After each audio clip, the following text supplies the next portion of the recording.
Good morning, everyone.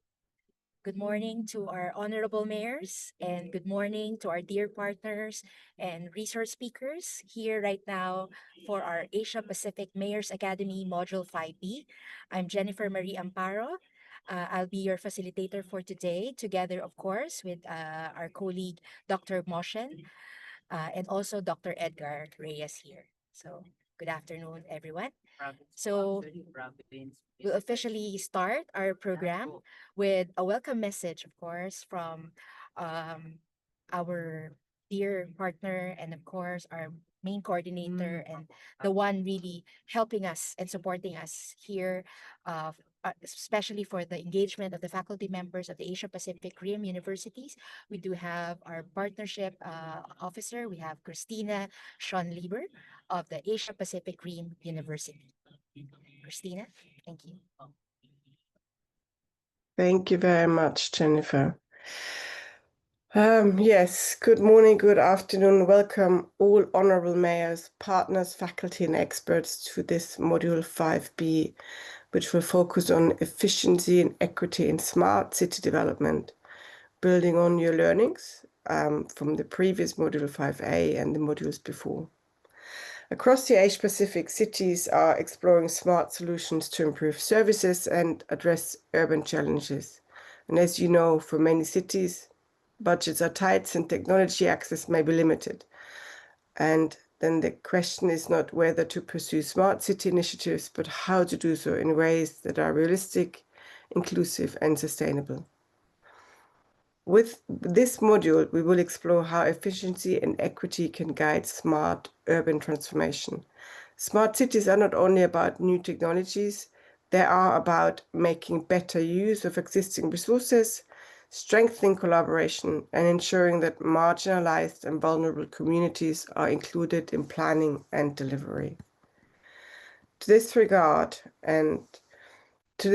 co-creation and co-production, where communities and universities, business and governments work together to design affordable and context-appropriate solutions, is especially vital.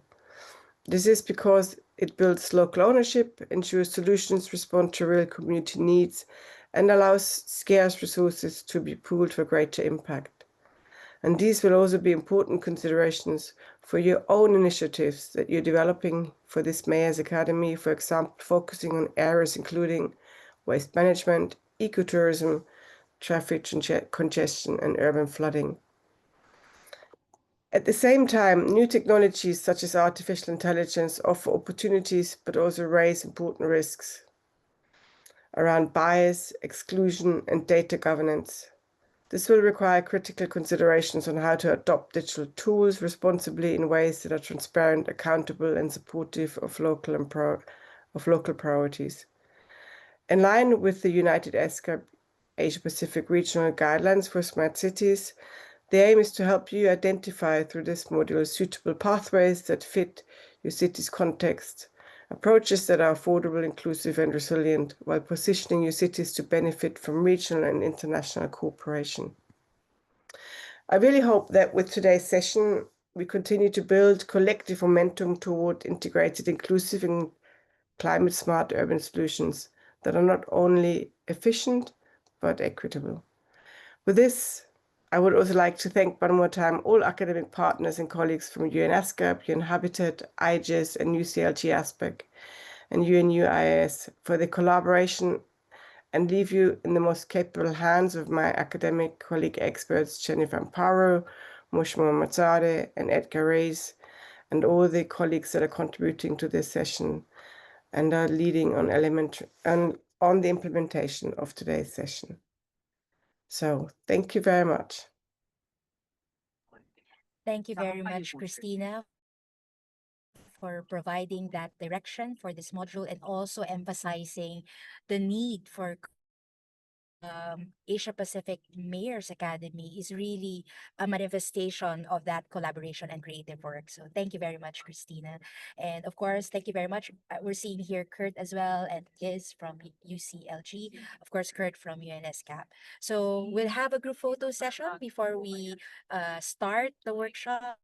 and also listening to our expert resource speakers. So please turn on your cameras and put on your most happiest smile. All right. So let's admit first our colleagues. And I think Saul will take the photo. Yes. Is that correct, Saul? Yes, in the count of three, I'll take. One, two, three.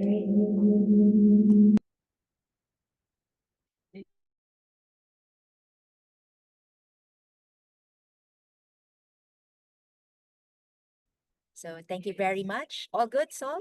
Yes. All right. Thank you very much for your lovely smiles and also for your commitment to engage in this module. So again, let's go to slide 3, Saul, just to quickly present our program and also the resource speaker for this.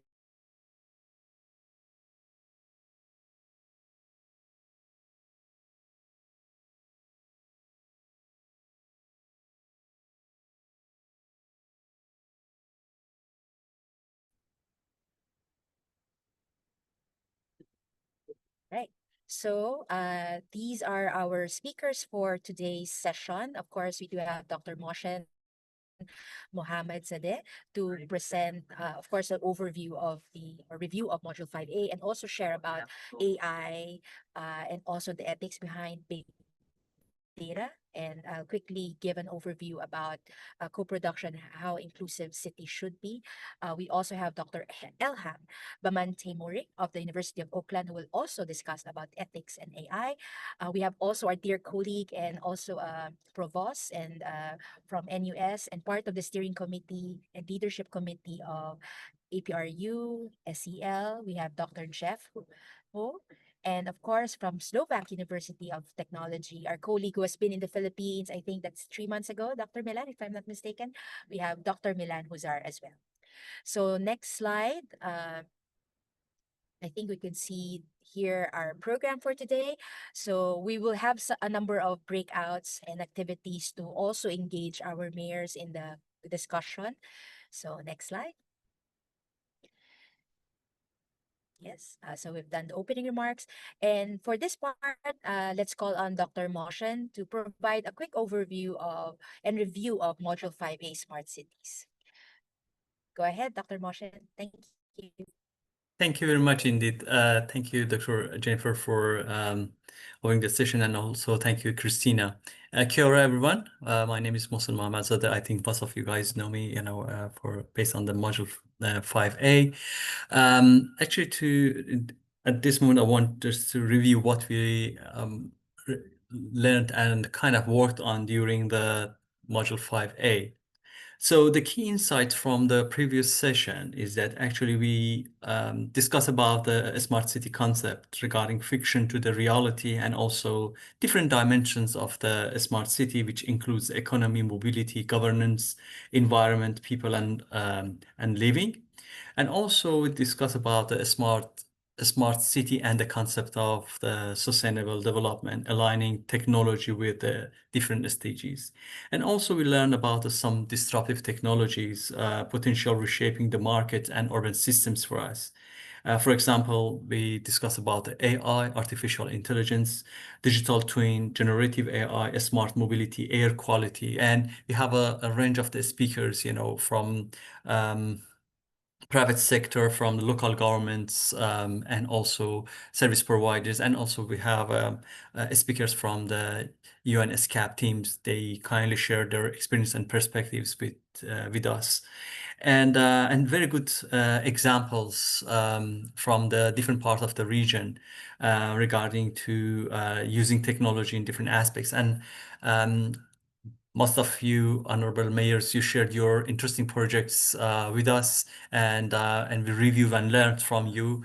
And a very interesting project you used regarding using smart technologies in your cities. And also what we learned, it was about the key challenges we face. It's a most of the time, lack of national, regional smart plan or guidelines, limited indicators or finance and fundings for this, some ethical and some cultural and privacy concerns, the kind of the things we'll discuss more about this kind of challenges. And also some mayors mentioned about the institutional fragmentations and some other technical issues. And some mayors kindly shared some of the ideas like adopt inclusive approach, resilient and future-oriented approaches regarding guiding this kind of technologies and use them in the more appropriate way and leverage AI and digital innovation for service delivery in their cities.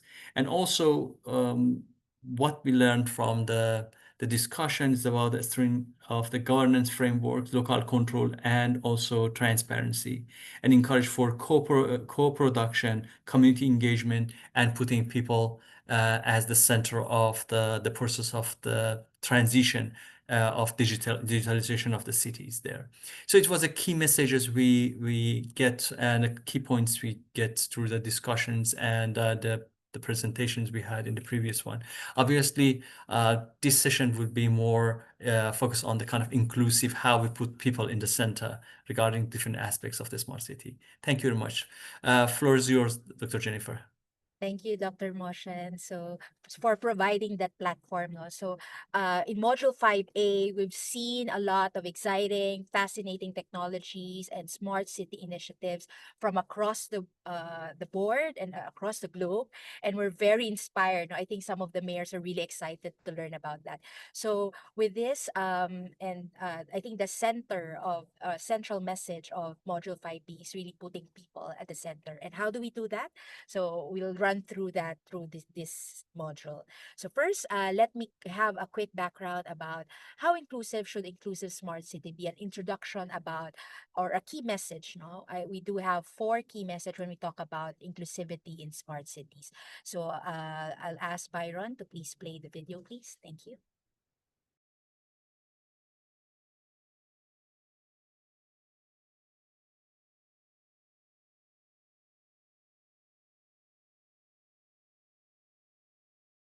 Good morning to all our honorable mayors and also to our partners here at the Asia Pacific Mayors Academy, and welcome to Module 5B. I'll quickly share the basic concepts and discussions about inclusivity in a smart and inclusive society and communities and cities. So first, let me tell you a story about 2 cities. First is the Smart City 3.0 project of Barcelona, Spain, which talks about their journey on how they transformed their city as a smart city since early 2000. The project is divided into 3 parts, which started as or from digital transformation, followed by using digital tools and approaches as enabler, and now really focusing on digital empowerment of residences. We see that Barcelona was able to successfully manifest and utilize smart tools and approaches like Fab Labs, and also participatory approach in planning using these smart tools. Currently, they now have 16 participatory platforms to engage the different sectors of their city. Next is a story of Tacoma in the United States, which talks about the Tacoma Equity Index. Here, it shows how geospatial tools and also participatory planning, engaging different community members and sectors, where they were able to develop a Tacoma Equity Index. The index includes different indicators, which were or are currently being used in development planning and planning different infrastructure and social services in the area. It helps the city target at least the areas which are very high in terms of inequity, and also invest more on these areas. So these, I'll also discuss other examples, particularly in using user-centric and inclusive technology. We have Nokia, for example, partnering in certain cities in terms of implementing traffic lights that could be programmed to detect the presence of older and disabled people and give them more time to cross the roads. Here in the Philippines, Makati, which is one of the central business districts of the Metro Manila, have the Makati Zen application or app, and also a unified card, no, which is being used by their citizen in almost all payments of their social services and other support platforms in the city. Next is digital education, where in Tumakuru, India, officials have been going around to people's homes, showing them how to pay their property taxes with an online device. We also have some cities that really engage their citizens in the use of apps and online methods, as well as traditional dialogue to engage civil society groups, like in Chile, in forwarding wish list demands for the constitution and raise issues for election candidates. When it comes to social infrastructure, again, we do have an example from Tumakuru, India, where they offer modern social housing for slum dwellers. They have bus stops with free Wi-Fi and a digital library so people could do something while they're waiting. Residents can also go to smart lounges in the street to help them access online public services. And science laboratory kits are in boxes that could fit bicycles and are shared through different schools, which might have access or have issues in terms of access to the main thoroughfare. And ambulances are called by pressing electronic panic buttons. In Singapore, we know that the government is really focused on deploying artificial intelligence for advances in public services, using it in modeling the schedule of trains, for example, in the economy, including logistics, transport, health, and education. So I will share quickly 4 key messages when we talk about inclusion in smart city. Message 1, leaving no one behind by knowing who our stakeholders are. What does it mean to be left behind? Meaning, issues of discrimination, geography, the governance approaches, the social economic status, and also the vulnerability to shocks and fragility of a certain sector makes them vulnerable in terms of being left out of smart city planning and initiatives. So when we say who are our stakeholders, these are people not seen or out of sight people, out of reach people, people who are difficult to access, those who are left out of the loop, like people unintentionally excluded with their programs, out of money, people who are not prioritized by funders, also people who are out of scope, people who aren't our problem, like for example, our nearby community or migrants, for example. There are different forms of citizens' participation, depending on the capability, openness, and also the issues being tackled. Of course, from manipulation to citizens' control. Ideally, we want the citizens to be empowered. We want to co-produce with them. But of course, this is always a stage, when we engage them, because it also involves the readiness of the citizens. But community engagement is a requirement in most of our development planning. And in the succeeding presentations, you will see the benefits and also the challenges of engaging our citizens in smart cities. So message 2, the different forms of sectoral partnerships for inclusion depend on the capacity and the openness of parties. So depending on the openness and the capacity, the LGU could implement certain approaches. For example, in this matrix, you will see that if there's a high capacity when it comes to the different stakeholders and high openness in terms of engagement, coalition building, advocacy could be very well implemented, while those with low openness and low capacity really requires more time in terms of building the capacity and also the responsiveness through community-driven and community-based approaches. Also, when it comes to influence and stake or interest, we see here that the most critical stakeholder group are those which are high stakes and also have the high influence. But we also need to look into those who have high stakes but have low influence, because these are important stakeholder groups that really needs empowerment as well. What are the processes for inclusive governance? Of course, this requires investment in time and resources. So we really need to assess first what's out there, what is needed. No, we need to profile, we need data to support our information. Then we need to prioritize. So we need to assess, we need to have an inventory to help us target, no, and prioritize a particular sector or a particular issue, or how we could work together in terms of an approach. Then we develop a targeted investment plan. This involves planning, implementation, mechanism, as well as the monitoring and evaluation, which leads to further assessment and then prioritization. It's really an iteration, no? To really develop that adaptive governance needed for smart cities. Message three is that when we talk about inclusive governance, it's really multidimensional. We're not only talking about spatial planning, we're talking about the economic impact, we're talking about social impact, as well as environmental impact of our smart city initiatives.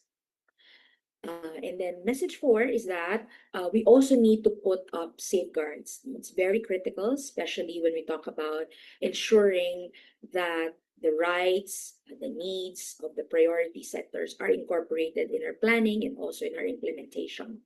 So these are some examples of safeguards which are being implemented in different local governments across the globe. So we do have in Catalonia, Spain, we do have the Citizens Charter on Digital Rights, which guides the regional government of that area. We have also in Naga City, then we have the public partnership private partnership code principles of Butuan City, which guides and indicates there the particular indicators and safeguards to ensure that the plans have that specific key performance indicators. So in measuring inclusion, it's very important to have disaggregated data for us to know and measure eventually the impacts of our smart city initiatives by identity or multiple identities. We're talking about intersectionality here. We have, for example, female, and then they're living below poverty level, and they are part of the elderly as well, and they're located in the geographically isolated displaced area in our town, for example. Second is flashpoints for inclusion in local governance, talks about availability, access, quality of markets, services, and safe spaces as well. When you talk about measurements and indicators, we need both quantitative as well as qualitative data. The qualitative data provides us the context, the whys, the hows of that particular initiative. And of course, partnership with the academe or universities, particularly for evidence-based planning and design, is very critical and could be strategic. So these are some of the KPIs for smart sustainable cities developed by our different partners as well. So the LGUs could look into this and could choose some particular indicators which would help you in terms of your local government smart city initiative monitoring and evaluation. Okay, again, the four key takeaways: leave no one behind by knowing who our stakeholders are. Second, there are different forms of sectoral partnerships for inclusion, which depends on the capacity and openness, as well as the interest and influence of the different sectors. Third is that inclusive governance is multidimensional. And fourth is safeguards are very critical. So here are references, and thank you very much, leading you to the next speaker. All right, so thank you very much. At this point, so that provided context now when we talk about inclusion. What are the four key takeaways that we really need to look into when we talk about inclusive smart cities? So at this point, I know that we're all excited about gathering all this information, all this data from these different tools and applications. But of course, let's deep dive now in terms of how do we really use it and how to ethically use big and public data. So with that, I'd like to call on Dr. Moshen from the University of Oakland. Dr. Moshen, the floor is yours. Thank you very much, Dr. Jennifer, for a very interesting, discussion and initiating this, putting people at the center of the smart city initiatives there. Yes, the one of the most challenging, aspects of using smart technology is ethical dimensions of it, and so it somehow reflects my experience not as only an academic but also as a planner and policymaker who worked in the two different local governments in Iran, in municipality of Tehran, and also in New Zealand in the Auckland Council. So next slide, please.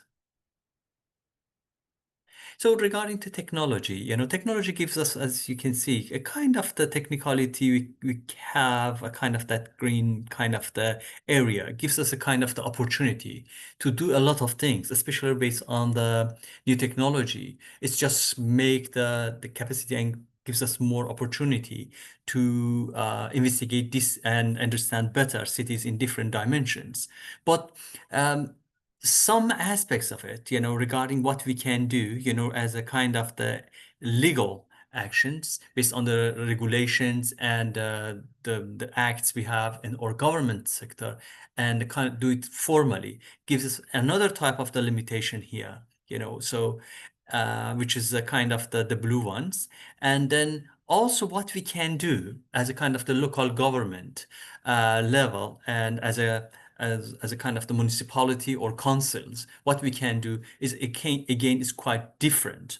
So when we overlay this kind of the layers, technological layers, the capacity of the technologies, when we can do what we can do legally, and also what we can do as a kind of the local governments, as you can see, the kind of the space for the ethical position, it's different. It not cover all we can do based on the technology, or not we can do all everything is quite legally, or even the frameworks we have in the organization. So what we can do as ethics and ethical activities here, it's very important to recognize. And somehow it's so hard to distinguish what we can do and position ourselves in the kind of ethical decisions. Next slide, please. So when speaking about this kind of the technologies, we have a kind of the ethical incoherence. People, they have different type of interests, and people, different interest groups, cities that are including a range of the people with a different type of perspective and ideas regarding ethics.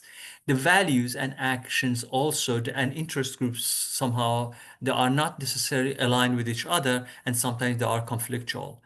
Somehow regarding technology, it's another layer. We don't know what we don't know. So we don't know what kind of a technology is coming, what kind of the consequences it'll have. So it's another challenge we have here to act ethically. Opportunity to align values and actions to increase the collaborative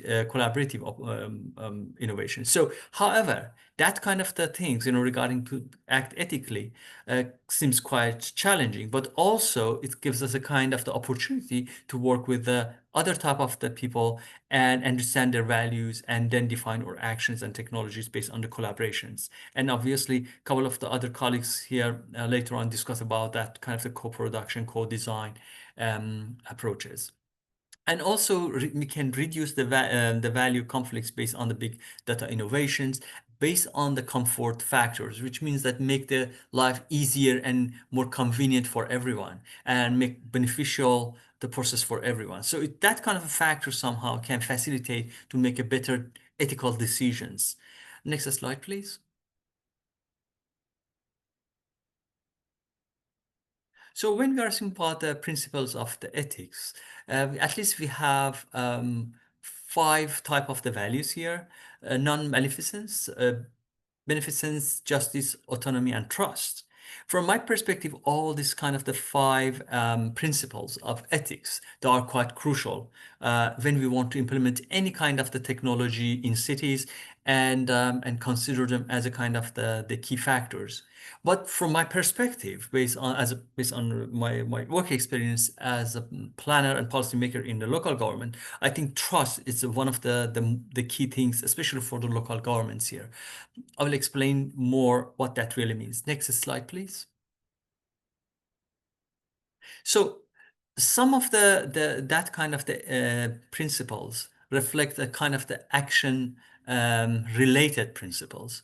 Non-maleficence means we should not create any harm for anyone. So by using a technology, we should consider that does the kind of technology create any kind of the harm for anybody? That kind of the harm is not just a physical harm, but it can be financial or psychological one. So when we want to use the technology, we need to consider first, it should not create any kind of the the harm for any kind of residents in the city in any kind of the shape, financial, physical, or psychological or emotional.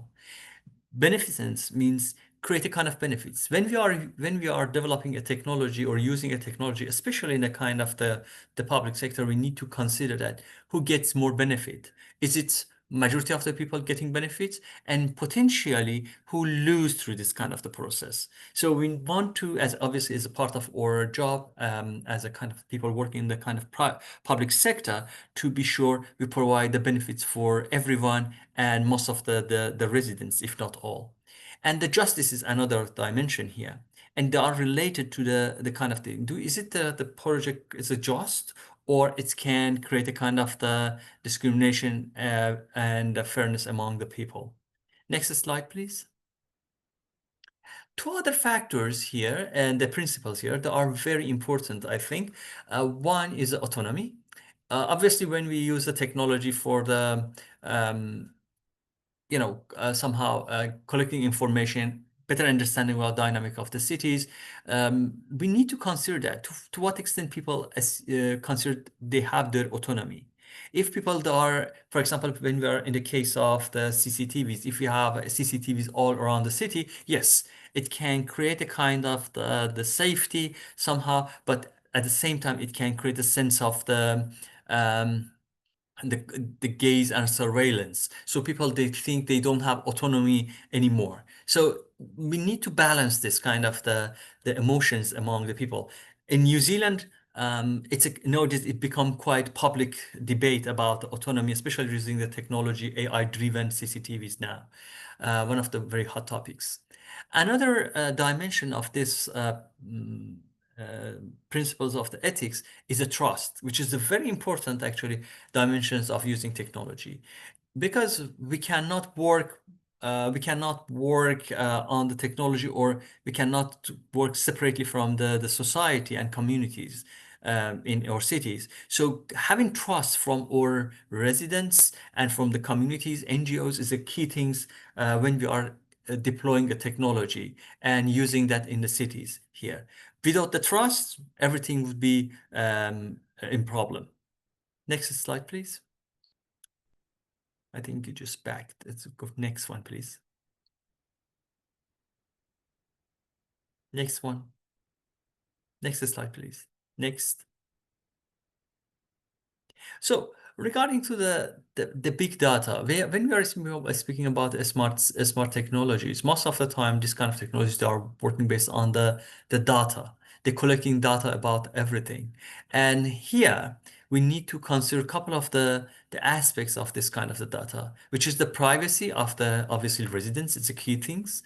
Somehow it should not create a kind of the harm. It's very important actually to keep the reputation of the organization, and also people, business owners and communities. We need to consider that.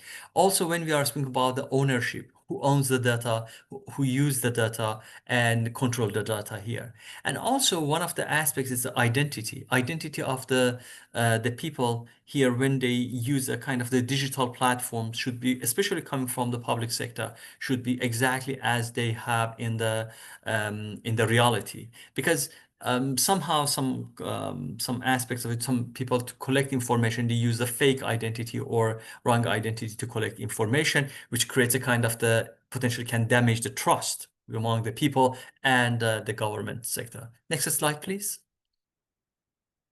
So here, as I explained that, the identity is the offline existence should be exactly the same as what we have online.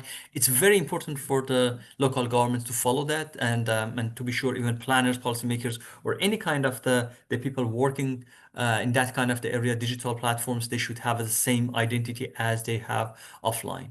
Privacy, who controls and access to the data. Privacy issues and control the data is a key things here. Who owns the data? It's one of the most crucial and most challenging aspects, because sometimes major companies, technological companies, they provide the technologies to us, they provide the infrastructure. So we need to sure who is in charge, who collects what, and to what extent the local government has the ownership and still keep the ownership of the data. Otherwise, the partners maybe they want to use the data for other purposes, which is not right ethically, and also can damage the reputation of the and also the trust to the government and local government and municipalities. Next slide, please. So one of the most challenging aspects of the data, especially collected from people, is that data can be reused. And obviously, when we have archives of the data, we can use it for different purposes, not necessarily from the way we design it first. And also we can repurpose and use it for the different type of the outcomes. And also what we can do, we can combine different type of the layers of information to create another type of understanding. And also we can reanalyze it. So which means that we can create another type of the outcomes from the same type of the information. This kind of the things and possibilities we have regarding the big data and the urban data, somehow we need to check that. It's okay to use this kind of the capacities. Obviously, the archives and obviously computering system can help us actually to do so and have a better understanding what's happening in the cities. But all the time when we want to use this kind of capacities of the big data, we need to recheck that against the principles of the ethics, and especially regarding our values here. And to be sure, that kind of the reusing, repurposing, combining and reanalyzing the data, that will not create any harm for people. Also, what kind of the benefits is create for what type of people? Is it just or not? And to what extent can create a kind of the harm for privacy or autonomy of people? And to what extent it will impact on the trust on our system? Next slide, please. So to do so, to check that, we need to have a kind of the inquiry about what's happening and asking question and provide a kind of understanding, express it, do it and check it in the kind of the action. But most of the time, because technology is changing and developing, again, we need to recheck. So it's a kind of, it's not the linear, but it's a circular. It's a type of the going and back and addressing the issues and creating kind of the ethical circle of the understanding what's going on. Next slide, please. So one of the things we should do, and I highly recommend all the mayors actually to consider, is that what kind of the guidelines is prepared by your government or central government or even international organization like a UN ESCAP or UN. They provide a kind of the guidelines, and somehow they are very, I find it very helpful to have a kind of the framework, what we can do and what we can't do regarding to the ethics and morality in the cities. So one of the first thing when I'm starting working for local government organizations, I look into what kind of the guidelines and the acts and the regulations we have at a national level, and also we have at the organizational level. So if you don't have any in your organization or in your municipality, maybe you can learn that from the other cities or from the other organizations or other part of the world, to be sure you are you are using the technologies in ethical and moral way. That kind of the things can help you and protect you against any kind of the issues, political or economical or environmental or social harms in the future regarding to the big data. Next slide, please. So another thing that's very important here is that all of us, we are in support for urban digitalization because it can improve the productivity and efficiency in the way we are living and operating and providing the service for everyone. But we should not forget that kind of the urban digitalization puts us in a kind of the vulnerability here, and we are vulnerable against the hackers and hackable cities. And cybersecurity is one of the key things here. When we develop a kind of the infrastructure, we need to be sure the system we develop, the infrastructure we develop, and the technology we are using in our cities, they are secure enough regarding cybersecurity and hacking cities. Next slide, please. So when we look to the kind of the progress we have regarding smart cities and digital transformation, we are in the different stage of and cities are in different stage of the digitalization and using the smart technologies. from my perspective, if we want to look to the cybersecurity strategy, we need to consider which level we are, and we step by step we develop our own type of security platform and strategies to be sure all technologies, the way we are using them, they are quite safe to be used by everyone, especially in the public spaces. So we have initial stages. Some of the cities that are in that stage. Then we go to the international type of things, and then we go to the integral and then transform. It's a kind of fully developed. But as you can see, step by step, when we are using more and more technology, we are going to the more advanced type of cybersecurity system. Next slide, please.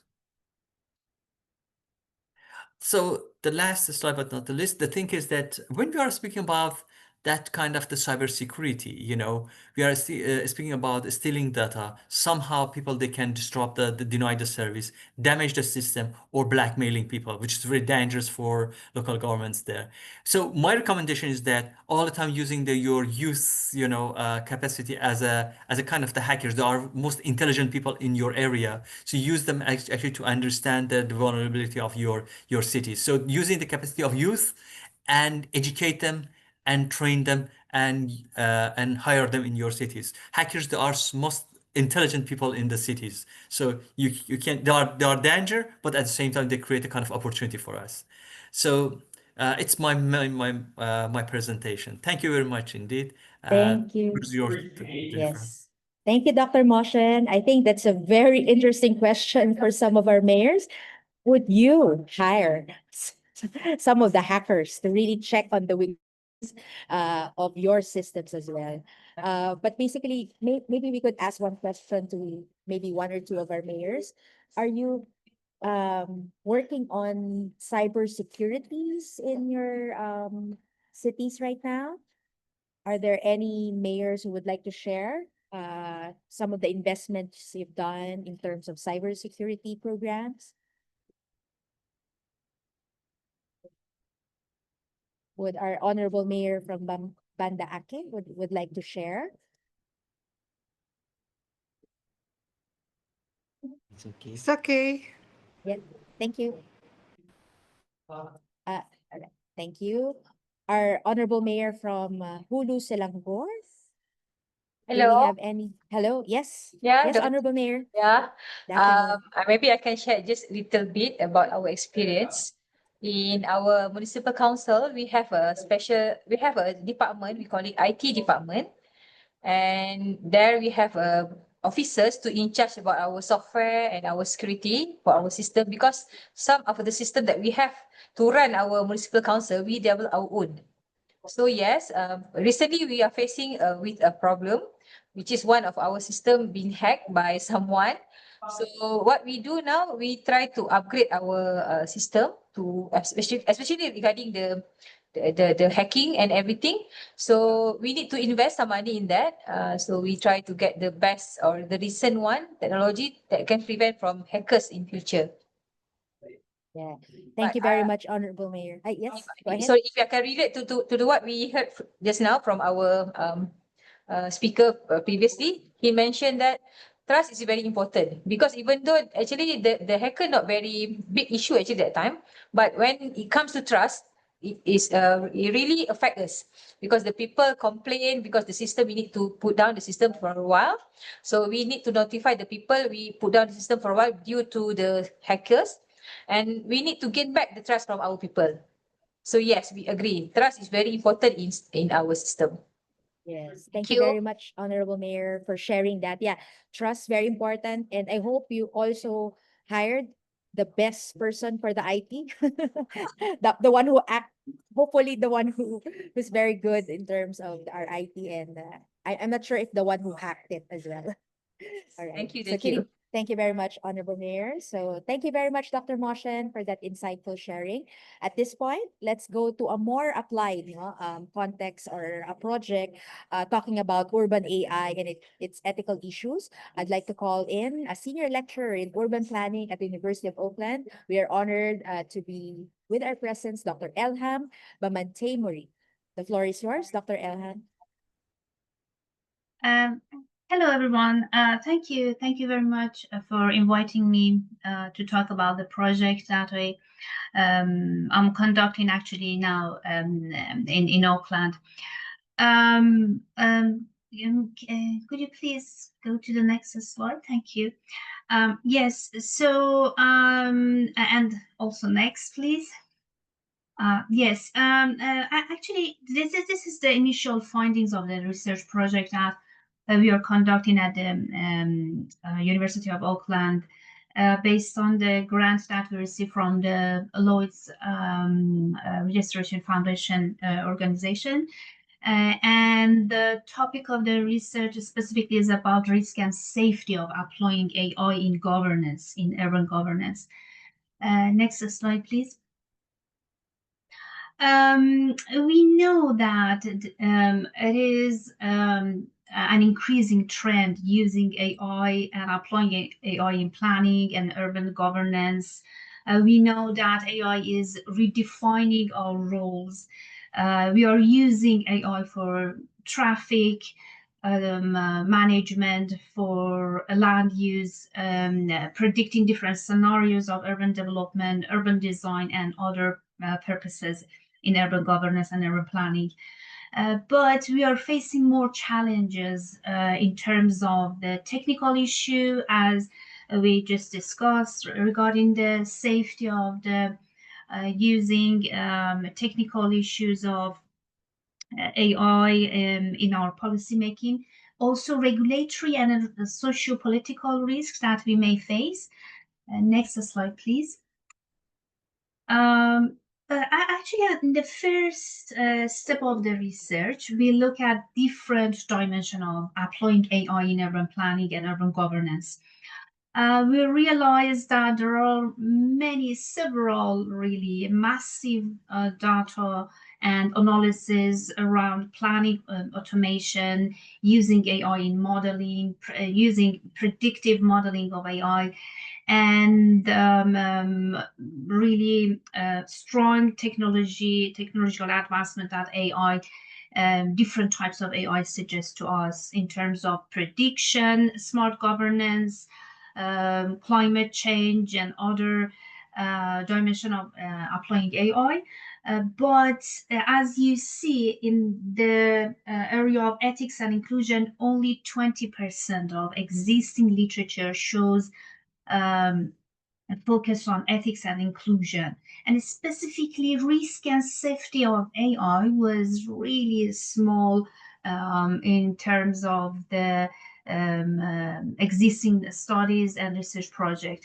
So we decided to develop a research specifically in this area. Next slide, please.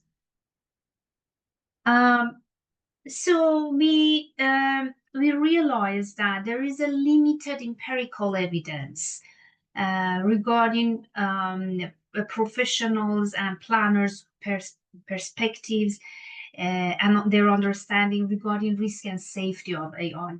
Specifically, there was a limited literature review from New Zealand. Next slide, please. We defined a research project that we titled Investigating Risk and Safety of AI and Urban Digital Governance, specifically in the context of New Zealand. And the initial target for us was policymakers, planners, AI developers who are working in planning institutions. And next slide, please. And specifically, we started an investigation with the planning institutions, with all those institutions and government and governance in both levels, in the central levels and also in local levels. And we distributed the survey and our questions among all the planners and policymakers.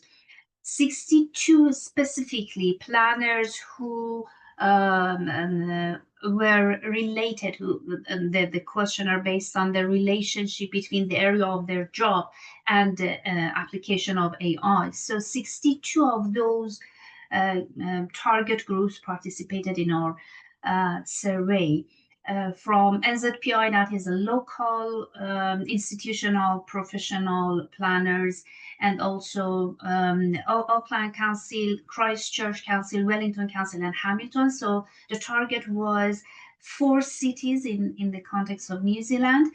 And then we asked people in different layers to participate. And also we had 24 face-to-face in-depth interview with different with different people in this area.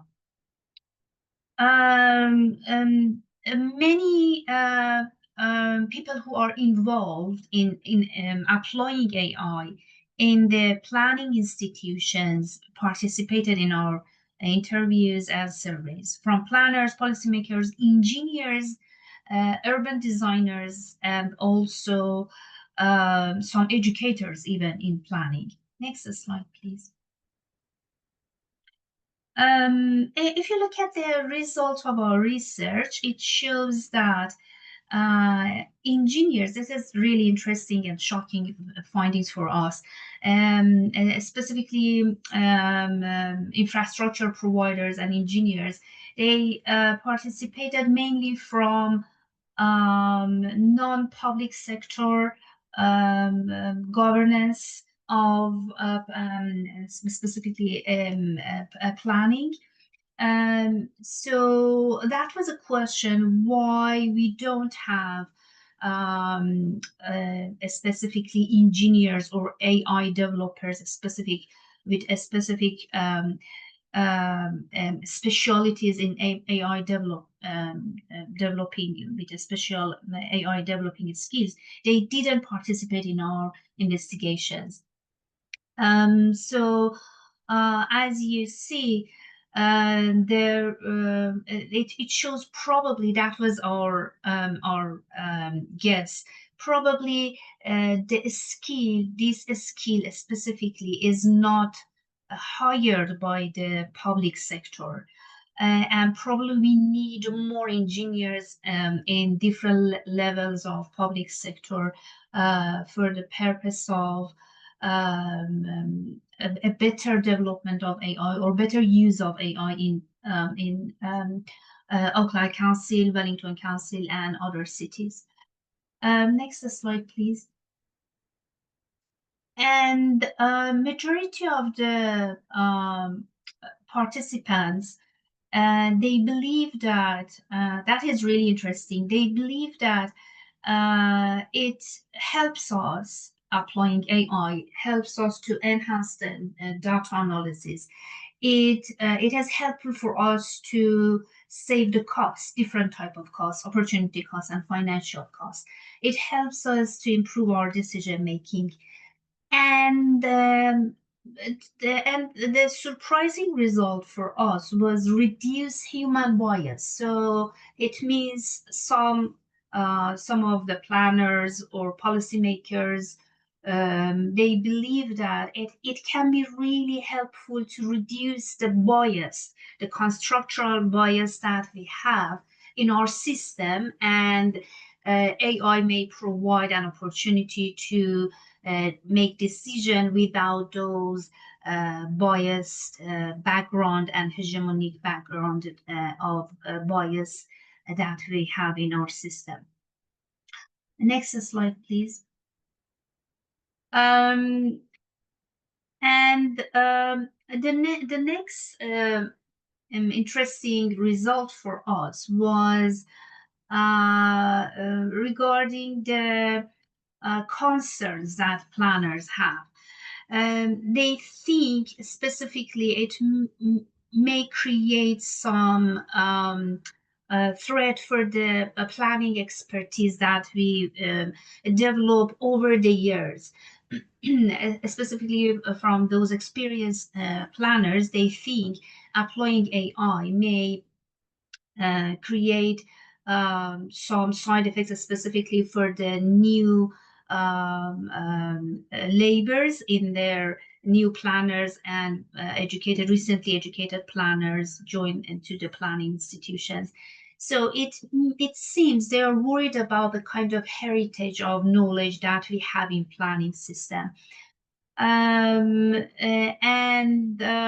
job displacement, it's not that much matter of worriness for some of the planners, but definitely the algorithmic bias by using those kind of ideological bias that we have already structured in our system is at the top of the concerns for planners. Next slide, please.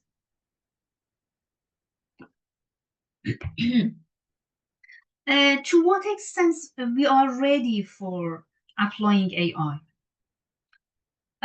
Based on the responses that we receive, it seems city councils are ready to a great extent.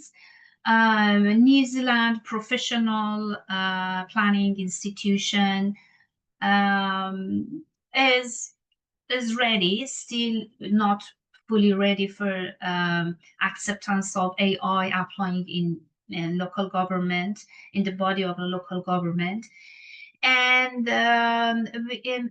majority of planners are worried that in terms of the privacy principles and regulations and awareness regarding the risk and safety of applying AI, we are not ready. We don't know what are the potential risk of using AI in terms of privacy principles. And so it means we need to consider this. And then this is the result of a survey from the planners and policymakers in different layers. So it means this is the area that we need to think about that. And also, Tetriti Waitangi is really interesting agreement that we have in the context of New Zealand between government and indigenous people. So it means in terms of applying and how we apply AI in alignment with the agreement, with the indigenous agreement, we are not ready in the context of New Zealand, or at least there is a concern around this area. Next slide, please. Regarding the environmental risk and cultural risk also, there are concerns regarding the community and environment. Manofono and Tetayo are two terms, Maori terms regarding community engagement of community and concerns for environmental issues. This is one of the priorities for the planners and policymakers, and there are concerns around these two issues, and specifically how indigenous people data privacy is should be considered is at the core of argument and the discussion that we had with the planners and policymakers, and also AI developers. Next slide, please.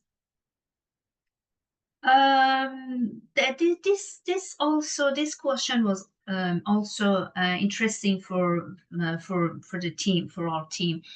Majority of the planners and policymakers in different levels, they believe that it is very important to use a local AI version instead of imported version from other contexts, or using global, some of those global famous AI tools that we have. They argued for a local based AI tool to be applied in the urban governance.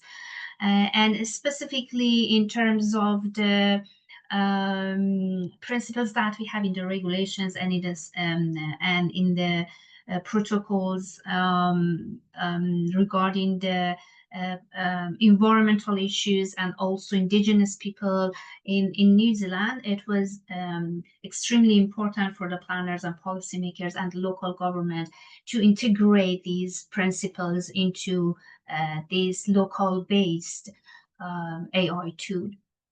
And next slide, please. What about training? This is a challenging, really, question for us.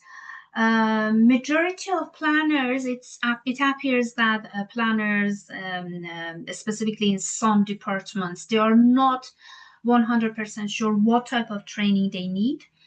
Um, um, and some of them, they believe that it is not necessary to learn that much regarding programming and coding. Some of them believe that we planners need to develop some skills around writing prompts and coding and programming. And surprisingly, around 38% of the response shows that it is not that much important for them to develop a special skill regarding using AI. So that area was the area that majority of, I think, planners are uncertain regarding the type of skills that they need. So it is not that much clear for many planners. Next slide, please. So just a conclusion of our findings. Many planners and policymakers, AI developers, and from the engineering departments of planning institutions, they believe that governance and local government and also government are ready to some extent.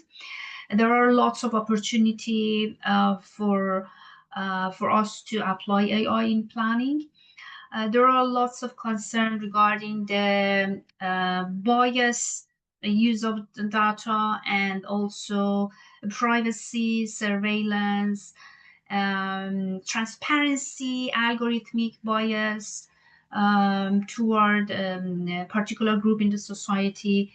All of these are concerned, and the majority of the people, even in the planning institutions, they believe that we should develop local AI tool rather than imported local AI tools for the context of New Zealand. And I think training is a concerning item here. There is a moderate awareness regarding the type of training or institutional responsibility around the training for the planners. Next slide, please. So the last slide. In conclusion, it seems there is a low awareness of legal frameworks, uncertainty regarding the use of AI in terms of the national and local treaty and the protocols and regulations that we have in the context of New Zealand, and also cultural sensitivity and local control is really important for planners, how we can have control on the algorithm that we want to develop inside the country and inside the community.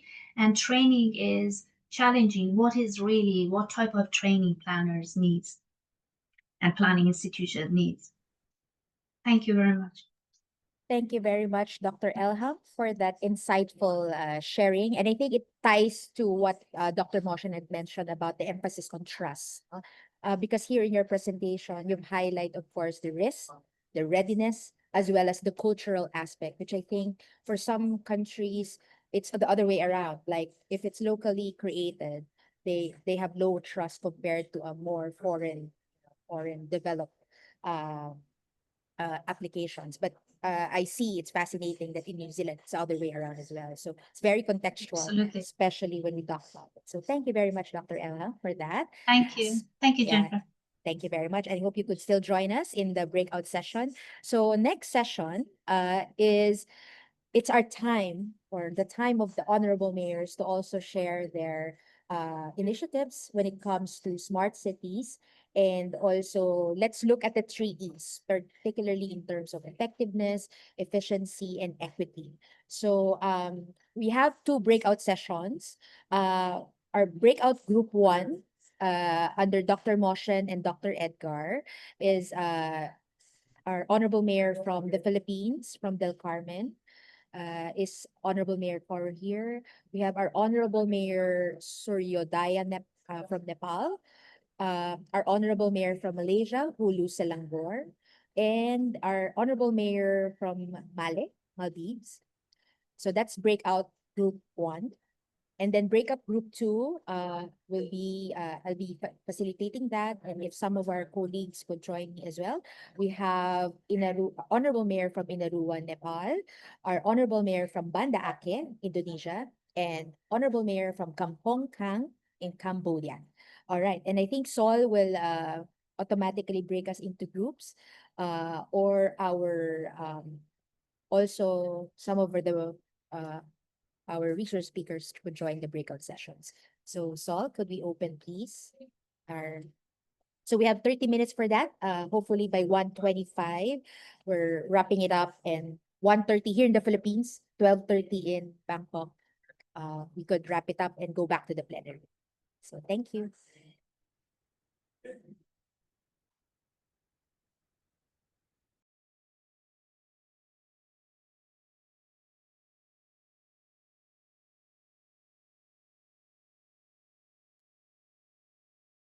So I will open the breakout rooms. Is that correct? Thank you.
Right.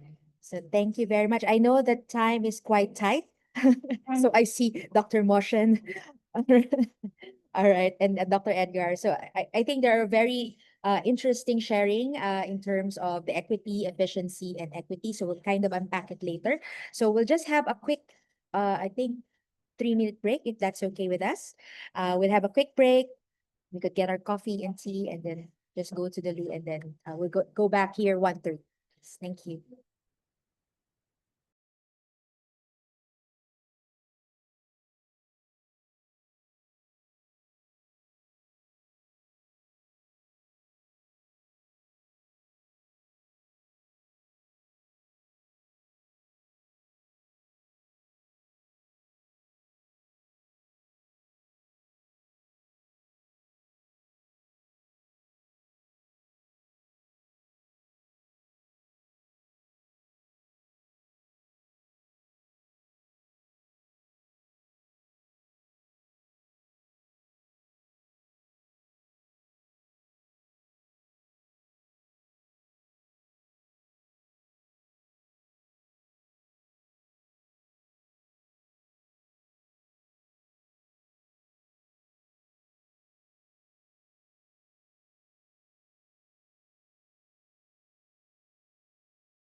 Okay, so I hope everyone's going back, having their coffee or tea, and had a break as well. So we'll just wait for our honorable mayors and of course our dear partner to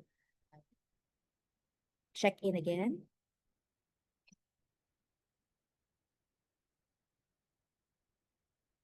I hope that all the honorable mayors were able to quickly present and kind of see the different smart city initiatives of the other cities as well. Some mayors mentioned that uh, they might not be using the, very sophisticated state-of-the-art technologies. It's okay. We have, different contexts. What's important is how we utilize these tools and technologies.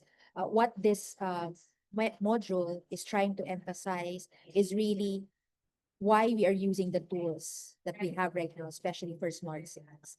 It's not the smart technologies that should drive development. It's really us utilizing, maximizing these technologies and tools for sustainability and development. So, yeah. So we'll just wait for our colleagues to come in. And I think during the sharing and breakout, the issue of trust that Dr. Moshen has shared, the risk as well, but of course the benefits were in terms of efficiency, equity, and efficiency were highlighted by our different honorable mayors.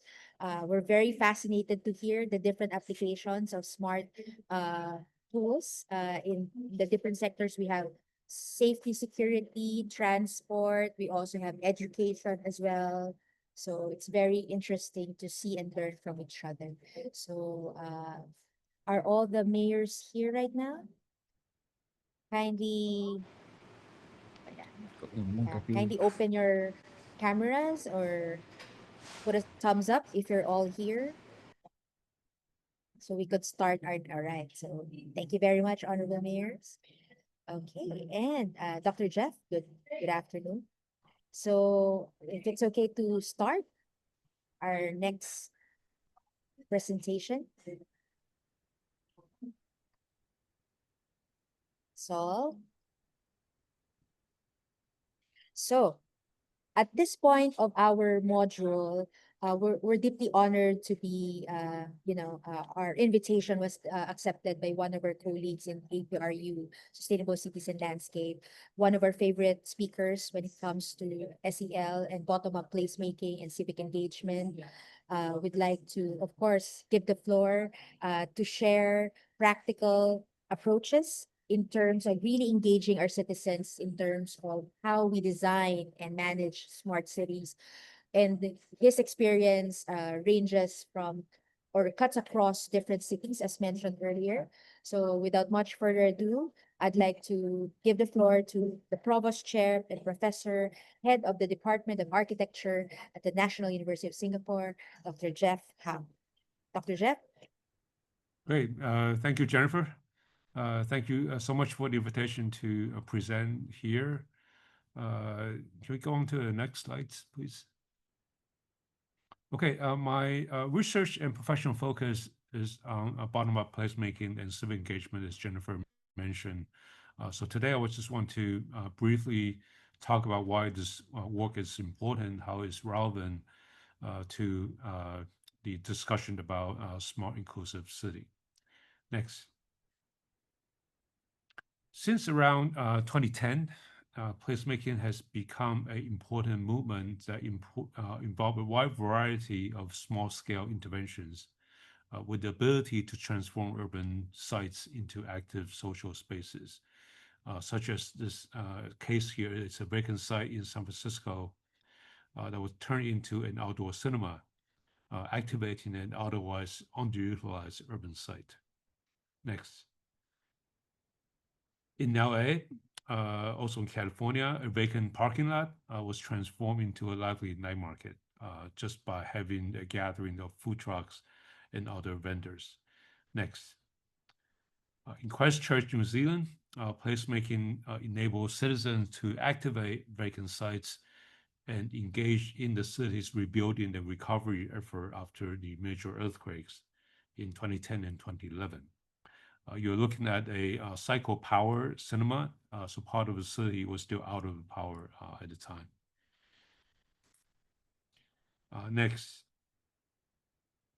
While placemaking initiatives tend to be bottom-up and tactical, the same techniques have also been used by local government to undertake urban activation projects as well, such as the case of Times Square in New York City, in which blocks of streets were pedestrianized to create large gathering spaces that activate not only the street spaces, but also the local economy.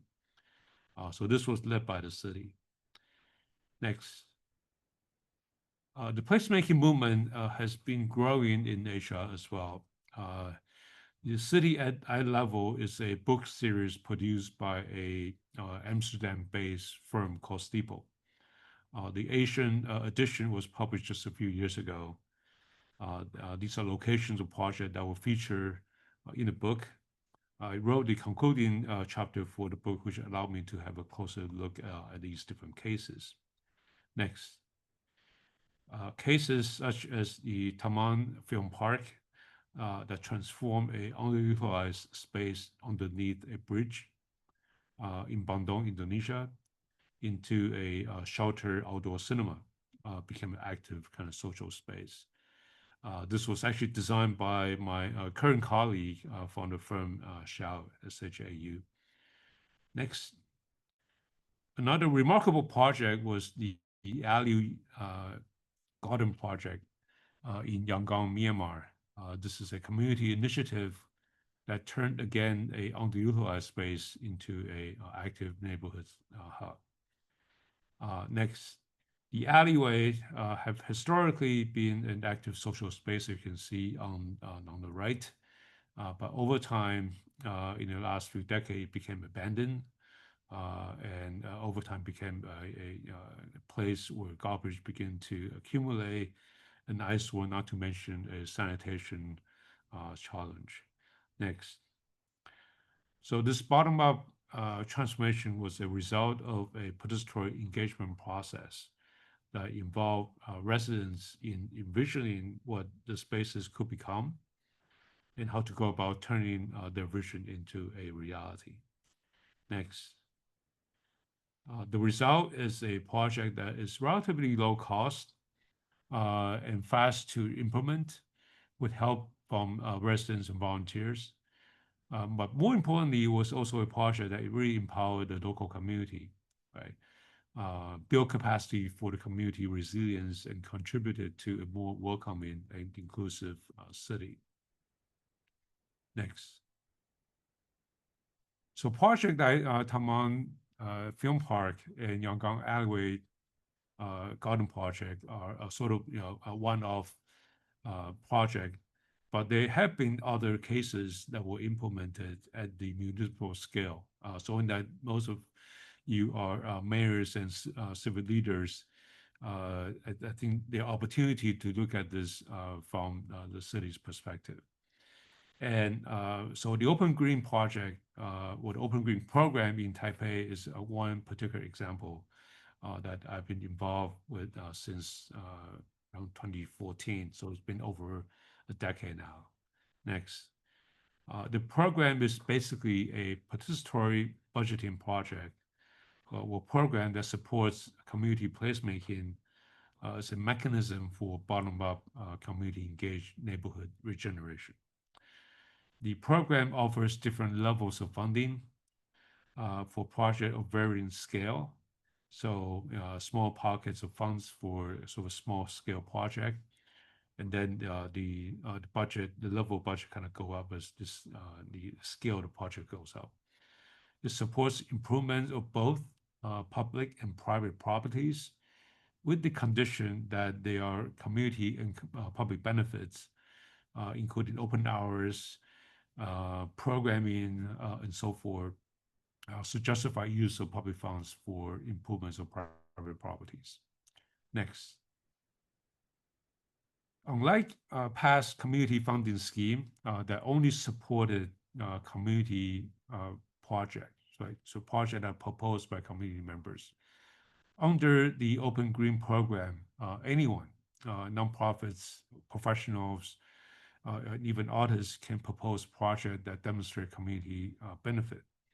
So what this did was that it started to kind of break down some of the barriers between local communities and outside actors, allowing resources to kind of flow into the community, resources in terms of human expertise, as well as material resources. So a cityscape that was traditionally compartmentalized, you can see on the left, now been transformed into a sort of a place where groups of citizens and organizers can get together, collaborate on projects, and allow resources to go from one community to another. Next. A specific project includes nature trail built by residents and volunteers. Next. Community gardens at a health clinic that bring together patients, staff, neighbors, and volunteers. Next. School ground transformed into an urban forest with help from parents, teachers, neighbors, and volunteers. So these are all projects proposed by the community actors and implemented with help from municipal funding. Right? So it's a collaboration between the local government and the community. Next. So started out with 10 sites in 2014 in this inaugural year. The program is still active today with more than 80 cases implemented throughout Taipei during this period in both highly urban inner city sites as well as peri-urban locations. Next. Okay, so far we have talked about placemaking, community engagement, and inclusive city, but what does the smart city come into play, right? What are the connection between technologies, smart city platform, and the processes of community engaged placemaking? Next. In Taipei, there's a related program, so related to the Open Green program called Space Share. It's basically an online platform that facilitates citizen-led placemaking efforts through matchmaking. So matchmaking that link property owners looking for space activation with people, users looking for spaces to occupy or to activate. And so really linking placemaking to this processes kind of social networking, right? So by social networking, a group of people can get together and start initiative to transform an urban location. Next. So if you go to a website, there's a page where users can sign up if they need a space. So they upload the information, including pictures of the kind of activity they wish to propose, the kind of stakeholders that they have, volunteers and so forth, so demonstrate that they actually have the capacity to carry out the activities. Next. Next. Yes. Okay. And then another page that show vacant properties in which users wanted. Right. So these are property owners looking for tenants, sometimes temporary, sometimes longer term, to activate the space. Right. And then so they also have to upload the information, the parameter of the space, the specification, location, what are some of the adjacent amenities and so forth. So that the people who are interested can contact them directly and to establish this collaboration. Okay, next. One particularly successful example was this vacant two-story building that was converted into a community tour library in the repair clinic in the beginning. The project was affectionately called the White Hut. Next. First, again, started out as a tour library for neighbors. It was later transformed into a community makerspace. and linking people with knowledge to share, and also people with things that they wish to repair. Next. The mission of the project was to promote a culture of reusing and recycling. Instead of providing free services, the volunteer would teach folks how to repair the household appliances, for example, sometimes small furniture. Even though it's a neighborhood project, the facility is actually open to anyone. So people from far away can also come and use it. And volunteers from far away also come and participate in this activity. So it's one of the example in which the outside resources can be a particular support to a local community. Next, in order to in terms of sharing spaces, in terms of how this project kind of fit into this mechanism or platform of space share, for example, it can be borrowed by other users through the the space share kind of platform, bringing even more people together, which and again in turn strengthen the community. Right. So again, about a project really kind of create a more inclusive community, a more resilient community. Next, the White Hut was so successful that it soon ran out of space. So there have been so many proposed activities that there's not enough space to hold them all together. So the organizer had to look out for other spaces nearby, and they eventually found a vacant unit. It's a dormitory unit on the ground floor of a government dormitory. Next, the space was turned into a community kitchen, as well as a dining space, a dining room that can be used for a variety of other activity as well, such as like a sewing workshop, a workshop to make soap and so forth. Next, they also expanded into a outdoor space next door, which is now being used as a composting area, an outdoor workspace, which is why it's called the Black Oak Plaza. Next, this is my concluding slide. So to quickly conclude, to make a city an inclusive space, communities can be a very important asset. Then this includes the local knowledge of people, their social connections, understanding of local issues and challenges. Secondly, placemaking can be a wonderful way of bringing people together with tangible results. So placemaking as a vehicle for engaging people in making a more inclusive city and neighborhoods. And then in cases where communities don't have the full resources and capacity, technology can serve as an enabling platform. So the case of space share, for example, that link together different parties, property owners, for example, and then users on the other hand. So this is kind of one example in which technology can be mobilized in service of community to make urban places more inclusive and more resilient. So in the cases I have shown today, government and public actors obviously can play a very important role in facilitating this type of kind of bottom-up placemaking initiative. And by working together, leveraging the technology that we have today, we're not looking at a very sophisticated use of technology. This is a very commonplace technology that are accessible to everybody. By leveraging the technological kind of resources that we have today, bottom-up placemaking and civic engagement can lead to a smarter and more inclusive city. Thank you.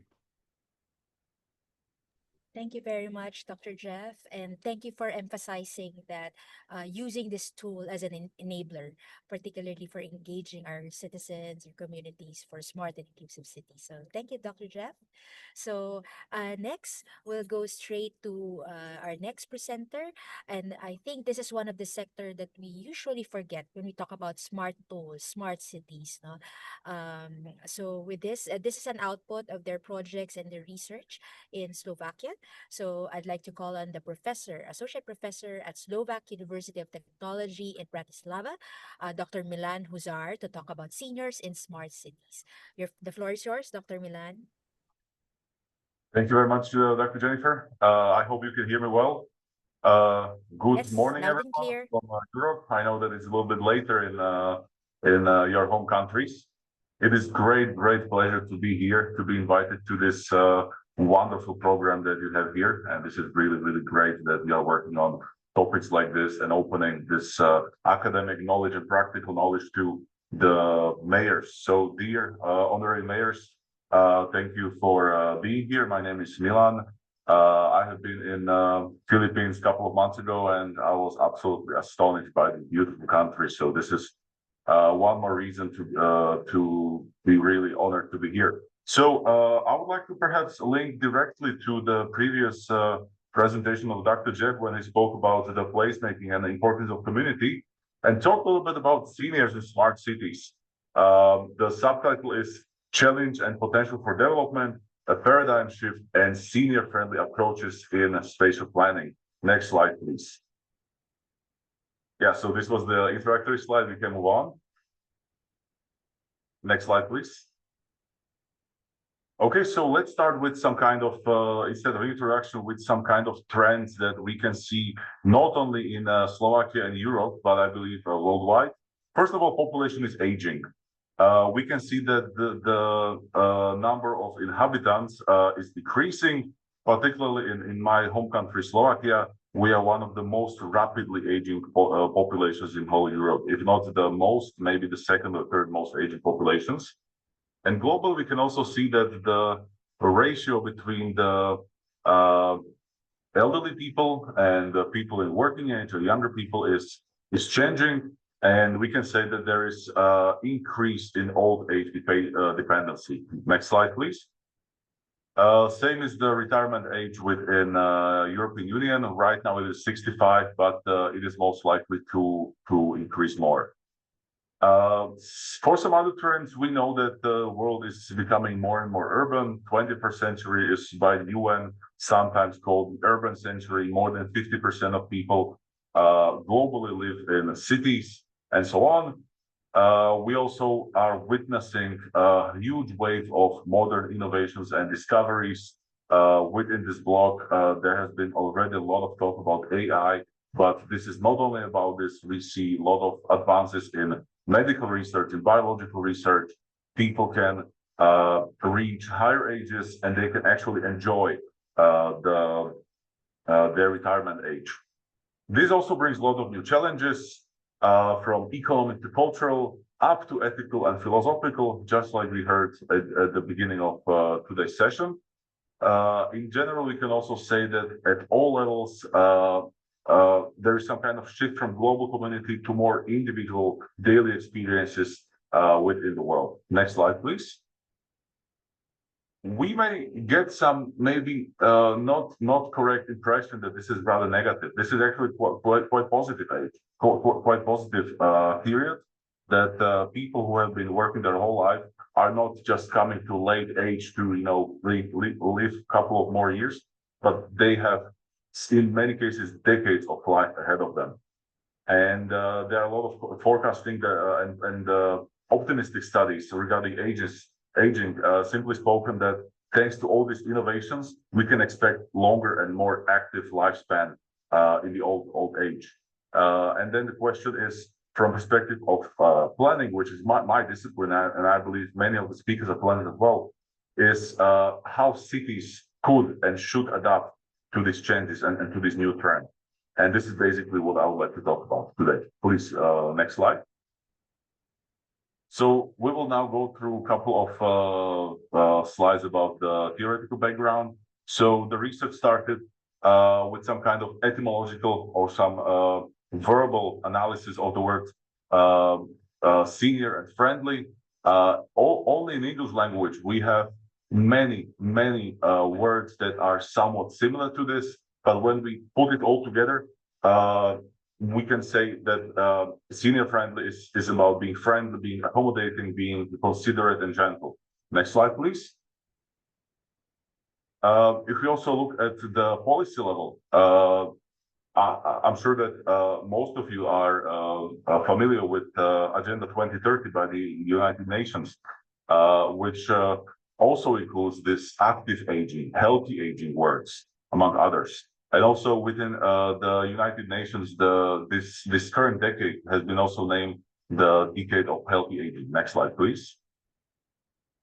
When we look at some social context, since 1950, there is this International Association of Gerontology that includes 70 companies within 63 countries with more than 40,000 members. So if we go back to institutional levels, we can see that the roots of this go back to 1950s, which is great that almost basically 70 years we have been talking about this. Next slide, please. Also this concept of senior friendly is penetrated into a variety of other areas and social and scientific contexts.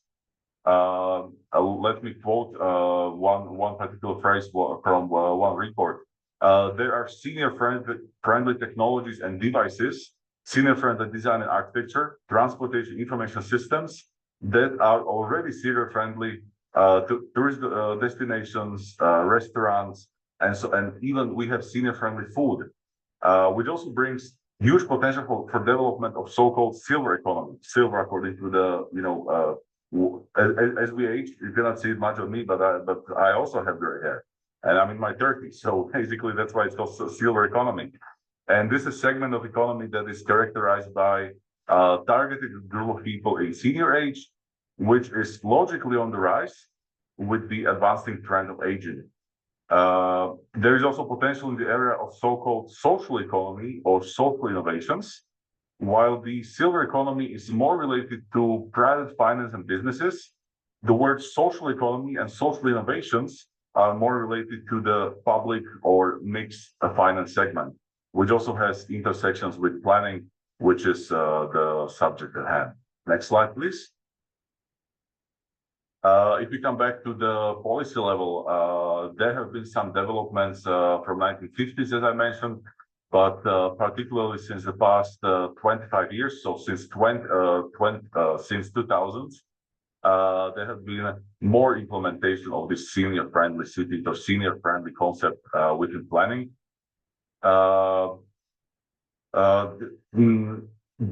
There's also since 2010 there is this WHO global network of age-friendly cities and communities, and we have been listening to this concept of smart cities with AI and everything, but also this senior-friendly agenda can be understood as one part of it, and this global network is evidence for that.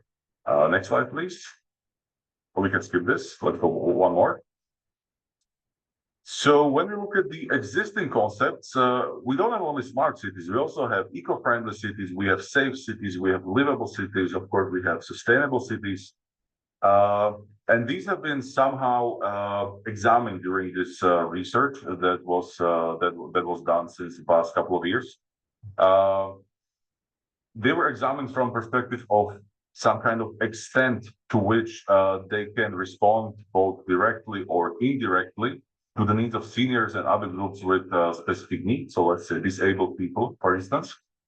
What we can also say that there is this anthropocentric principle, which is dealing with indexes of happiness, for instance. This is a big topic that has been maybe 1 decade ago. This shifts from measuring the development, not only from perspective of economic advancement, but to look at the happiness, and we have this Gini index or many others. Next slide, please. So if we come to the objective of this research, it was to analyze the theoretical basis and knowledge basis in the field of adaptation to global aging trend, and to examine, in our case, the social practice in the public sector within Slovakia or within Europe, to propose some framework for creation of integrated model of senior-friendly city in local Slovak or Central European conditions, and then to test some of these issues within one particular municipality. It's called Trenčín, which is medium-sized city within Slovakia, that we'll be talking in a minute later. Next slide, please. And one more slide. Yes. So, what were the research questions? There have been 4 of them. I will not read them fully, but the first one was focusing on if there is some shift or what kind of shift should be within the public policies addressing the issue of seniors within the local context of Central Europe and Slovakia. Then it was to look at how can elderly people, how can seniors contribute, or how they can be understood within territorial capital of the local municipalities. Next slide, please. Then it was to, 2 more there were, that were basically developing these questions more. So when we go to methodology, without going too much details, it followed pretty basic, pretty regular methodology based on literature review and desk research, and then consultation with experts from the fields of public policy, social work, and working with specific groups of population, including elderly people. Then my colleagues and I, we developed this concept of inclusion as the main part of senior-friendly city. So inclusion as a focus of spatial planning. And then the practical part included testing this kind of concept within this municipality of Trenčín in Slovakia, which is right now in the, let's say, design phase. Next slide, please. And now we come to the practical part. So basically, the main practical part of this research was to design community center within this municipality of Trenčín that would be inclusive, not only for seniors, although they are the main target group, but to be inclusive for anyone else. So also younger people, young families, people to have good time to live in a healthy environment and so on. Next slide, please. So the participatory part of this project was very important. I would say that perhaps within this understanding, it was the key part. There have been a couple of roundtables and also a questionnaire done that addressed altogether 1,700 people, which for Trenčín and for Slovakia, this is quite a big number, especially when we consider that we are, first of all, small country. It has only 5.5 million population, so that's way smaller than, for instance, the capital of Manila. But also we have post-socialist history. And during socialism, there was a big separation between the government level, or let's say the policy level, and people. And people over the 40 years, they were kind of discouraged to be part of anything. So when we had the 1989 revolution and we became democratic society, or let's say market-oriented society, it was all new for us to understand that people are someone who can actually some stake within public policy. Next slide, please. So this is very basic statistics. There were both education and leisure institutions, organizations working with young people. Then there were also Christian communities, 400 people who were linked to local Catholic Church.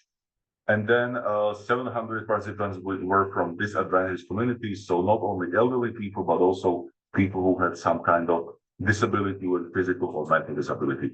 Next slide, please. And here we can see the visualization, how this should look like. Of course, this is study, this is not built yet. Idea was to create such community center with 3 floors and mix of functions. included coffee shop, some gym with some bouldering hall. Next to it, there were spaces for workshops, some kind of ergotherapy, working therapy, so cooking meals, baking sweets, making some crafts, and so on. Spaces for leisure time and specialized medical ambulances, some kind of physiotherapy, and so on. Next slide, please. And here we can see more from these visualizations. It also includes nearby park with so-called sensory garden, which means that even people with some kind of disabilities, if they are blind people or deaf people, can have some kind of healthy environment where they will not feel lost, but they can actually enjoy spending time there. And you can also notice in the background that it is supposed to be place for contemplation. So the spiritual aspect is also included there. Next slide, please. This is a screenshot from the visualization of the leisure park with the possibility of some small gardening. So something like urban gardening with flowers and herbs planting. Next slide, please. This is how the chapel is supposed to look like. This is a little bit unorthodox in terms of design of churches or some spiritual places.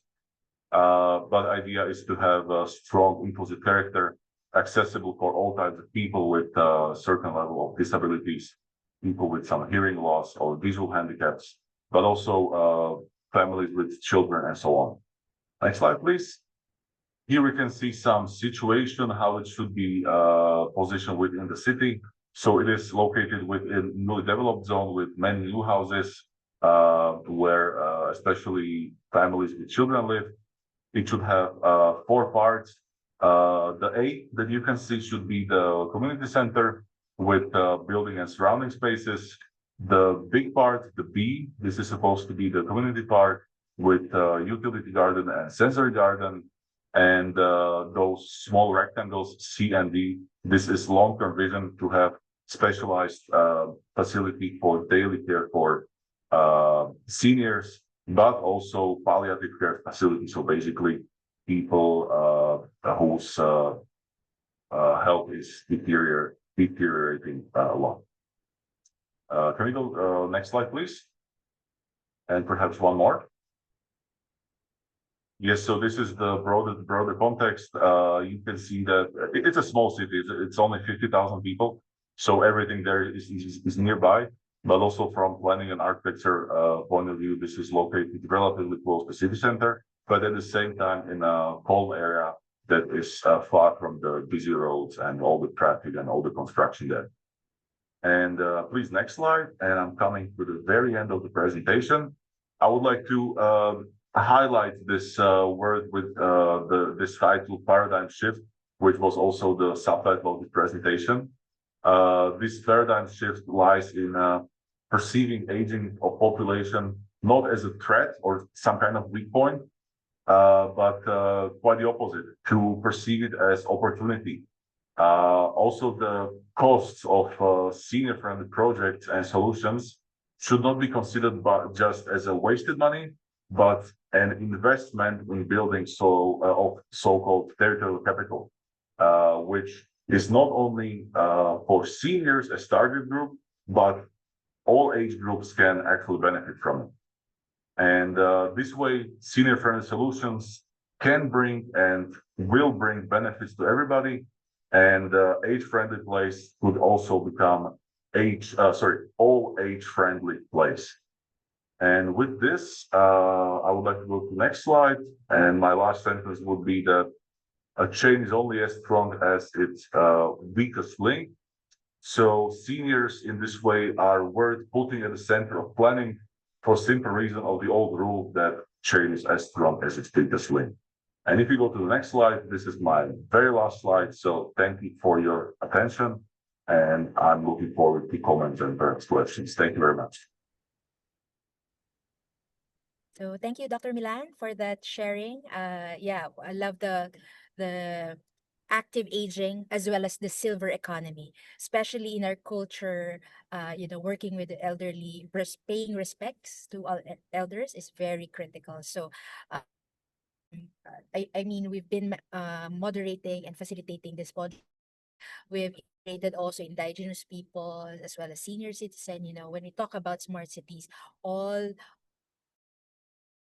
of all these sectors are very critical, especially if we have time for if you have questions, clarifications for Dr. Jeff and Dr. Milan. If you have clarification or some insights about their sharing, maybe we could hear some of the mayors.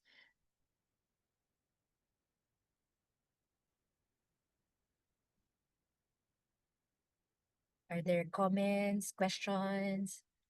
If I may, Yes, Hi. go ahead, Mayor. Thank you, Dr. Milan, for sharing about these senior cities or senior inclusivity. I'm interested with what you mentioned just now, the walkable in 15 minutes. If I Google walkables in 15 minutes means the senior citizen, they can walk from their home to place like to the clinic or to the pharmacist, to the banks and post office and things like that. But this is maybe we can do in our new development. How about the present development? How do we want to incorporate this concept? But we already have the residential and the building around surrounding that area. Maybe Dr. Milan, you can share with us some of the information. Maybe you have any example in the present development. Thank you. Thank you very much, esteemed Mayor, for the question. I'm glad that you raised this 15-minute city idea because I believe that it is a concept that has two levels. One of them is that to have some kind of basic facilities, including your work and leisure options within 15 minutes. But secondly, it is about proper mix of functions that is not necessarily about 15 minutes. So idea is to logically allocate different kinds of functions and facilities. I would say that for elderly people, this might look like not the best idea, not the main idea, because 15 minutes that some of us can walk, the distance that some of us can walk within 15 minutes is much bigger than if we think of someone who is 70. But I don't think that this is necessarily a limitation because we have right now so many options for transportation, how we can do this in a cheap way and so on. But 15-minute city, in my understanding, would be that to rather focus on logical allocation of facilities. And if we have some neighborhoods which are more likely to become elderly, let's say, then to think of locating these facilities not necessarily within 15 minutes, but maybe closer nearby, or to have these centers. Again, this was just one idea among many others that include these basic functions, because frequently, what is the problem? People, even if we have such elderly facilities within city, people don't want to go there because they are not maintained. They sometimes feel that my family puts me there because I'm old, and I will say it very bluntly, they put me there to die in peace, so they don't have problems with me. But we can design them to be way more friendly, way more nice, with nicer atmosphere, and not necessarily have this linked to this idea of dying. And sorry for being negative, but I believe that you understand what I'm trying to say. Thank you. Thank you very much. Thank you, Honorable Mayor. Maybe Dr. Jeff, you could also share how, I think the question of Honorable Mayor from Malaysia, Hulu Selangor, is really how we work with existing space and how to encourage, engagement and usability of different sectors, especially like elderlies in our communities. So thank you, Dr. Jeff. Yes. So to the question, I think, how do you work with the existing neighborhood kind of fabric, right?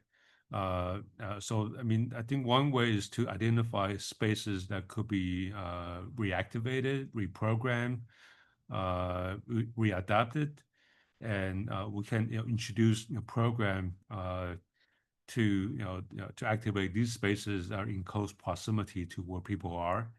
So, for example, there could be a senior daycare facility as a program that can be used to kind of activate an existing space. So people can walk within 15 minutes to these kind of daycare facility to access these service, that may be, much farther away if these spaces are not active as such. And so that's kind of one example. There could be other programs, spaces that can host a rotating a series of programs. Yeah, it could be on Monday, it could be a class, for people in the community, and there could be program for kids. There could be program for elderly, for example. So I think there are lots of opportunity. If you look around the existing neighborhood fabric, there are always kind of spaces that could be used in a better way. So starting with that will be another approach to creating what is called the 15-minute city. So thank you, Dr. Jeff. I think based on the sharing also of Dr. Jeff and Dr. Milan, we're talking about being smart in a way of how we also utilize our spaces. It's not really just building new things, building modern facilities, but also being smart about how we utilize and engage our community. So thank you very much for that. One more question from our Honorable Mayor, or even from Dr. Moshen or Edgar?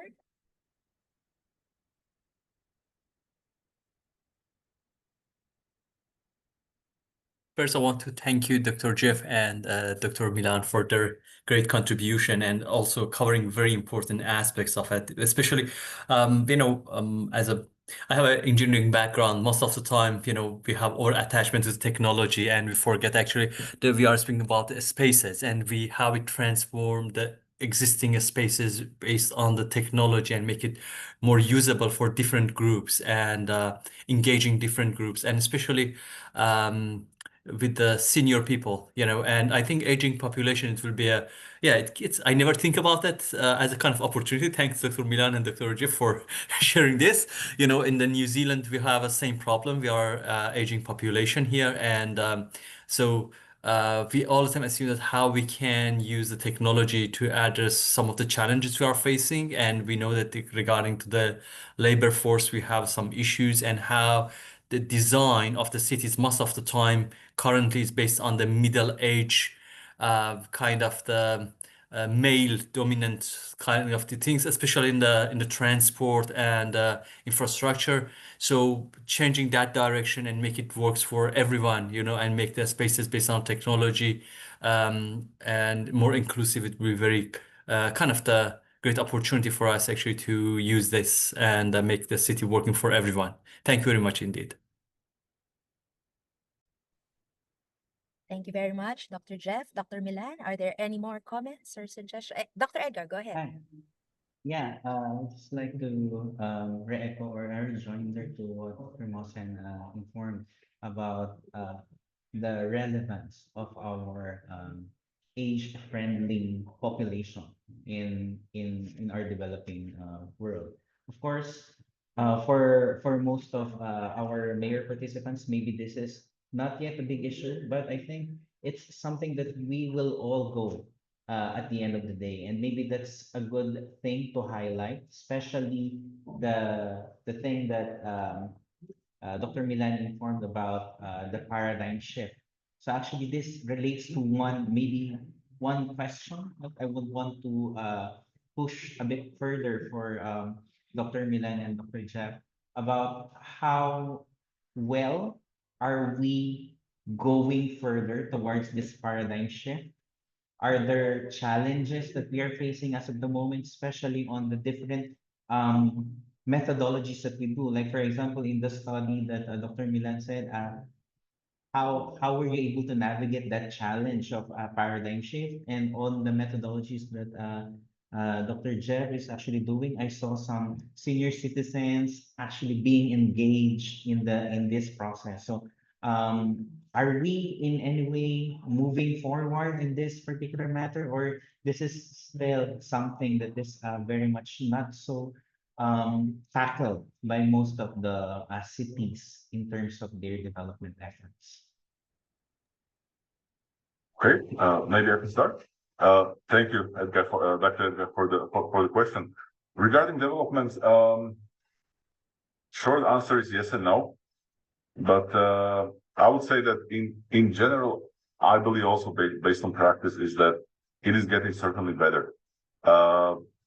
We have also in Central Europe this focus on disadvantaged groups for many years, like to have barrier-free entrances, for instance, or like the bus stops and so on, or the buses they don't have steps anymore. So there is certainly a lot of development in this, especially when we consider 10, maybe 20 years ago. But from policy perspective, I'm not aware of many policies in practice that are necessarily talking about senior-friendly cities. For instance, the capital of Slovakia, Bratislava, where I'm right now sitting, the target group for the city for maybe 5-6 years is so-called child-friendly city. So city that is good for children, for young generations, and so on. But when you really think about it, the objectives of this child-friendly city and senior-friendly city are very much overlapping in terms of accessibility, in terms of barrier-freeness, and so on. So I think in practice there is a lot of development. Also, these policies on inclusion, which are not necessarily for children but for the disadvantaged groups, but also elderly, are increasing. But on the other side, and this would be my last idea, is that although this brings some disadvantages in terms of, for instance, there is a lot of money, like millions and billions of euros and dollars put into digitalization, which is fantastic, that I can do anything through my phone. I can park, I can talk to my mayor this way and so on. I can participate this way as well. But especially seniors, they might be more reluctant or less likely to get in touch with these. So in a way, this digitalization can lead to less inclusion in a way. And I know that there are a lot of projects and a lot of activities to increase the digital literacy of elderly people, which is again great. But I would say that this digitalization, for instance, it also has its limits. We cannot go fully into this digital world in terms of being part of the public sphere, so to speak. So this is something to consider from my perspective. Thank you. Thank you, Dr. Milan. Dr. Jeff? Yes. So to describe something as a kind of paradigm shift is a very tall order.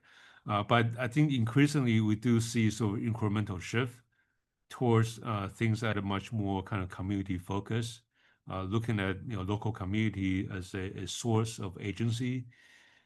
So rather than just community that are in need of support from the outside, so community have the capacity to address some of the issue they are faced with, right? So introducing social programs to help with senior care, child care, to create opportunities for local businesses and to create job opportunities within the local community and to make places become more accessible. So those are kind of incremental shift that we have seen over time. Even in Singapore, right? It's a very top-down government structure, but increasingly we're seeing more support for community initiative. And so understanding that the community have the capacity to come up with creative ideas that could make the city a sort of a smarter and more inclusive place. So thank you, Dr. Jeff. Thank you, Dr. Milan. Thank you very much also to our mayors for your questions to Dr. Jeff and Dr. Milan. So we'd like to thank you regarding your sharing. Very insightful and very impactful as well. So a round of applause, please, for Dr. Jeff and Dr. Milan. And now we're going to our kind of a synthesis part or concluding part of our module. So we'll have kind of an interactive activity. So I'd like to share my screen, if that's okay. If you've heard about an escape room. So thank you, Dr. Jeff, Dr. Milan. Yeah. So this is based on the sharing a while ago about the context of ethics on the use of AI, talking about inclusivity, talking about engaging bottom-up placemaking, and also engaging our different sectors, especially the elderly, for example, in our case today. So we will have a challenge to our mayors, and hopefully with this with the sharings, you'll be able to apply it in the challenges that we have today. So are we ready to start the city of tomorrow? Maybe a thumbs up or all right, thank you very much, Honorable Mayor. All right, so let's start. Okay, so the year is 2040. Are we in our elderly years that time?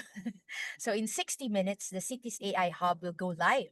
If unchecked, it may create a city that is efficient but unjust, ignoring seniors, silencing communities, and prioritizing profit over people. Our mission is to solve the challenges, unlock the values, and build an inclusive, ethical, smart city. Is the challenge accepted? Or let's just end the session?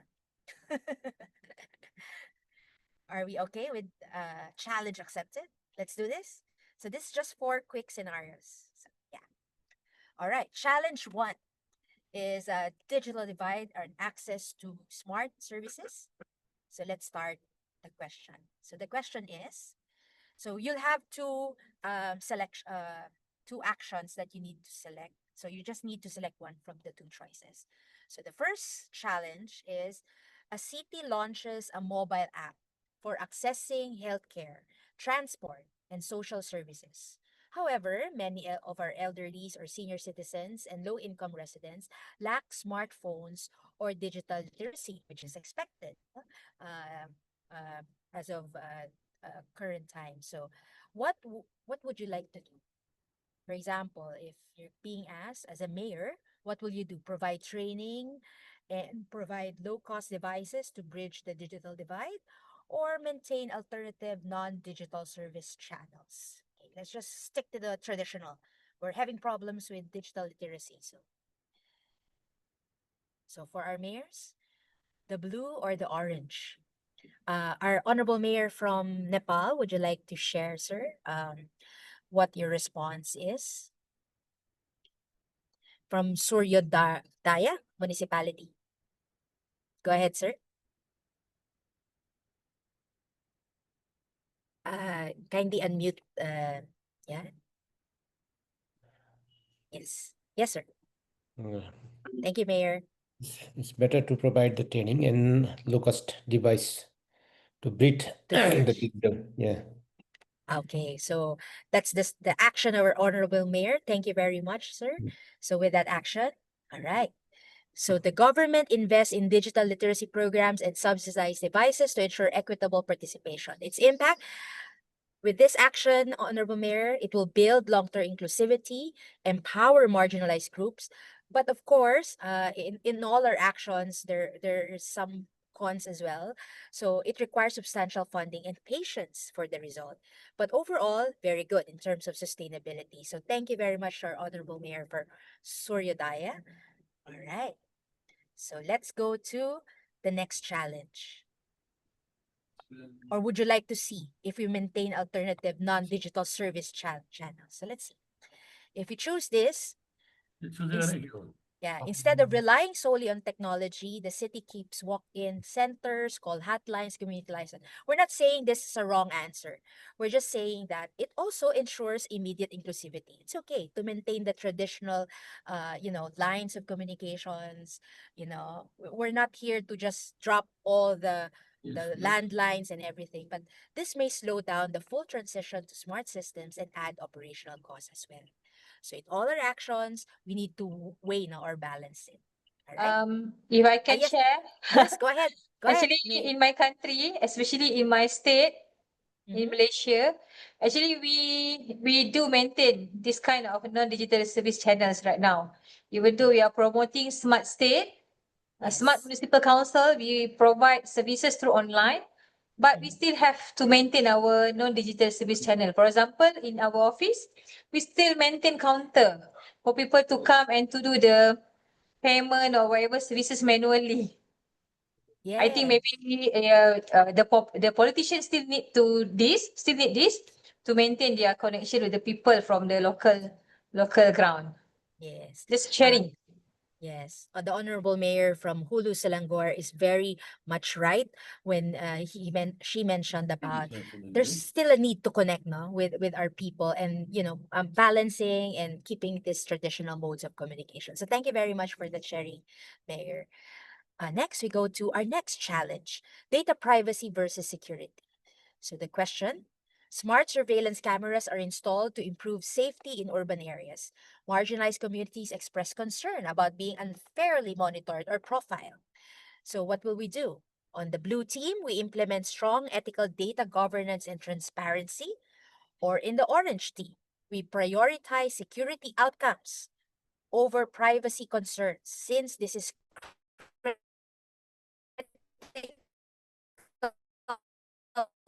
for safety. No? Security, prioritize security. So are we in the blue or in the orange team? Any comments, suggestions?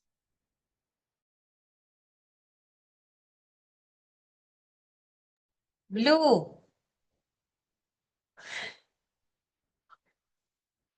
Hello, Jennifer. I choose blue. We choose blue. Blue, yeah. Blue. Yes, same. Blue. Inarua also blue. Sorry, Suryodaya also blue. Yeah.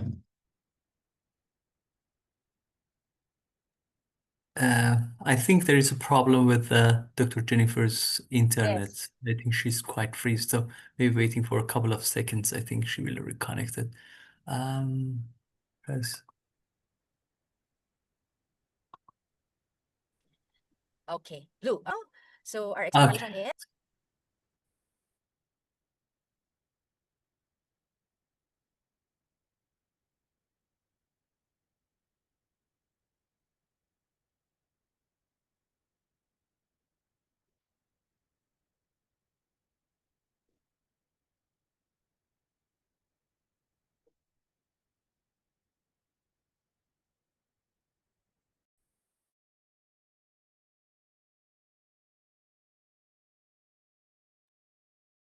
I think there's a problem regarding to the Dr. Jennifer's internet over there. Such a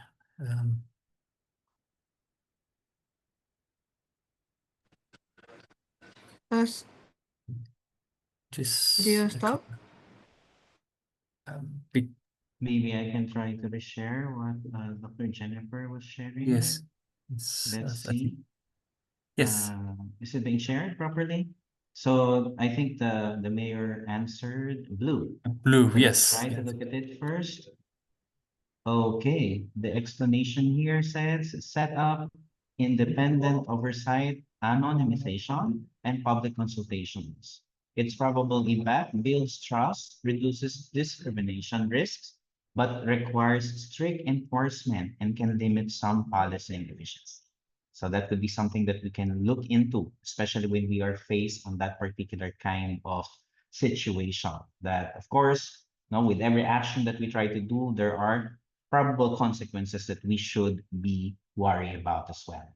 Okay, so we can also try to look into the other one as a solution. So again, there are no wrong answers, no, technically, but there are probable impacts that we can mitigate if there are.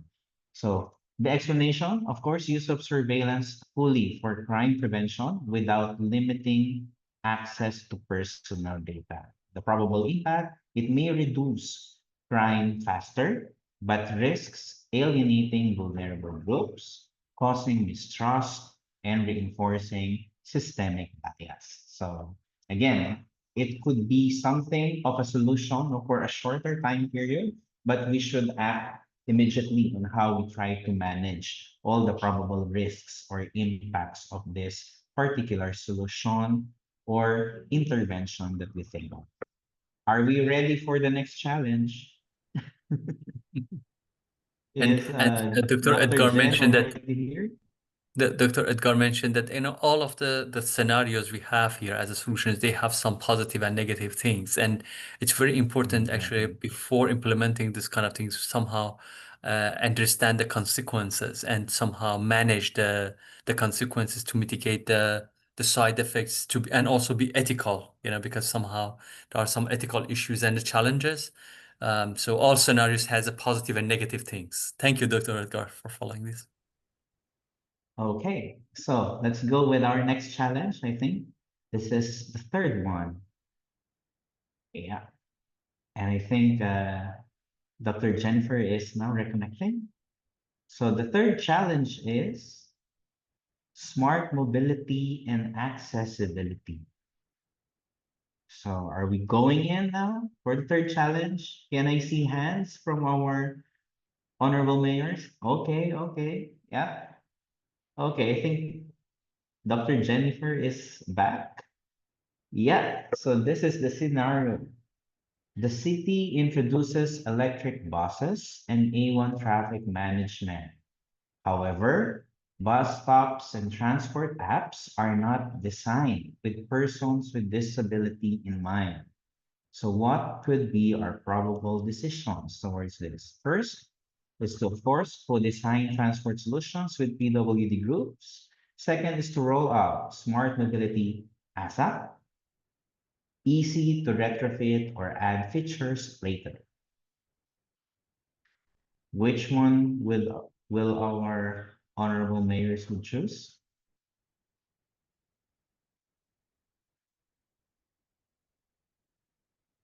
Anyone from our group?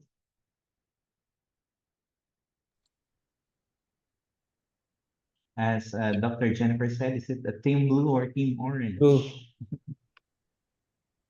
Blue. Blue. Okay. Okay. More blue. So let's Blue, try yeah. to see what's in the blue side.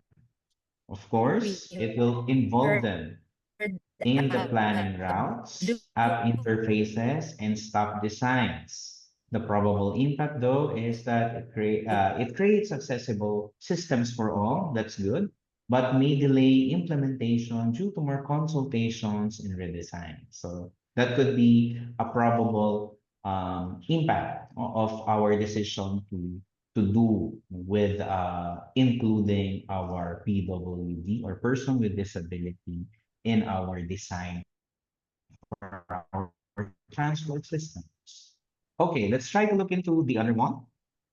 Okay, so if you choose this one, of course, launch quickly and promise of future adjustments.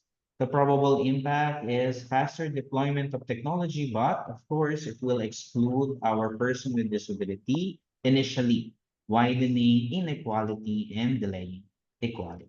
So equity. So that's something that we can look into as well, especially when we try to decide on several technologies like what you do in our assignment. No, we just chose one of the many technologies that we are implementing currently or in the future. But of course, there is a high chance or a probability that we might be including some parts of our sector. So we might want to implement that for us to be able to answer to such problem. But of course, there is the danger of creating wider inequality and delaying equity that we want to achieve in the long run. Okay. So I think that's the different scenario, no, for that Dr. Jennifer prepared for us. No? Do you have any experience, for example, as our honorable mayors, with regards to these three scenario that you've seen and you tried to answer? Any reflection on that?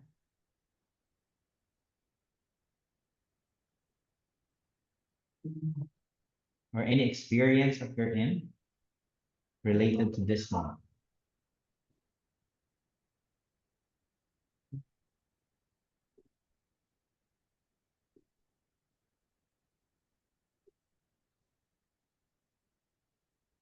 Okay, I'm seeing no hands. So hopefully, no, we will not be experiencing very maybe widened disparity when it comes to the different scenario that we will be seeing at our different localities. But if ever, no, if ever we will be onto giving some decisions with regards to the different actions that we do. So I think the more important thing, as what this interactive game provides us, is that we stand by our decisions and we are able to mitigate and answer to the probable problems or challenges that these decisions that we try to move into will be providing in the future. So hopefully we'll be able to handle all these things, no, in an ever-changing world that we have. So with that, again, thank you very much, Dr. Jennifer. I hope you'll be back soon. I think she's having some difficulty with internet connection, but maybe we can continue with our discussion so as we conserve the time that we have. And yeah, I think this is the summary of our module 5B when it comes to the fifth module. So I actually am trying to write, a lot of information from what has transcribed from the first lecture in the morning, no, and here in the Philippines now in the afternoon about the different topics related to sustainability and inclusivity that is especially linked in smart cities. No, but with that very long summary, it's not really a summary on my end, but more of a learning notes. I tried to put that in word cloud, no, so as to try to somehow look at it. And maybe we can go to the next slide for us to be able to see it. Um, can we go there? Next slide, please. No, it's not. It's not there. So maybe I can just share my slide. So here it is.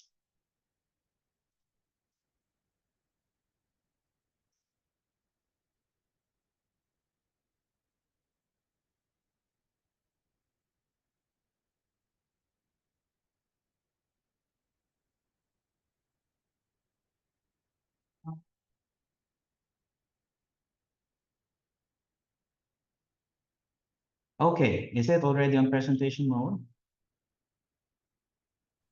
Loading, Edgar. Thank you. Okay, still loading. So now I think it's my internet connection. It's not working.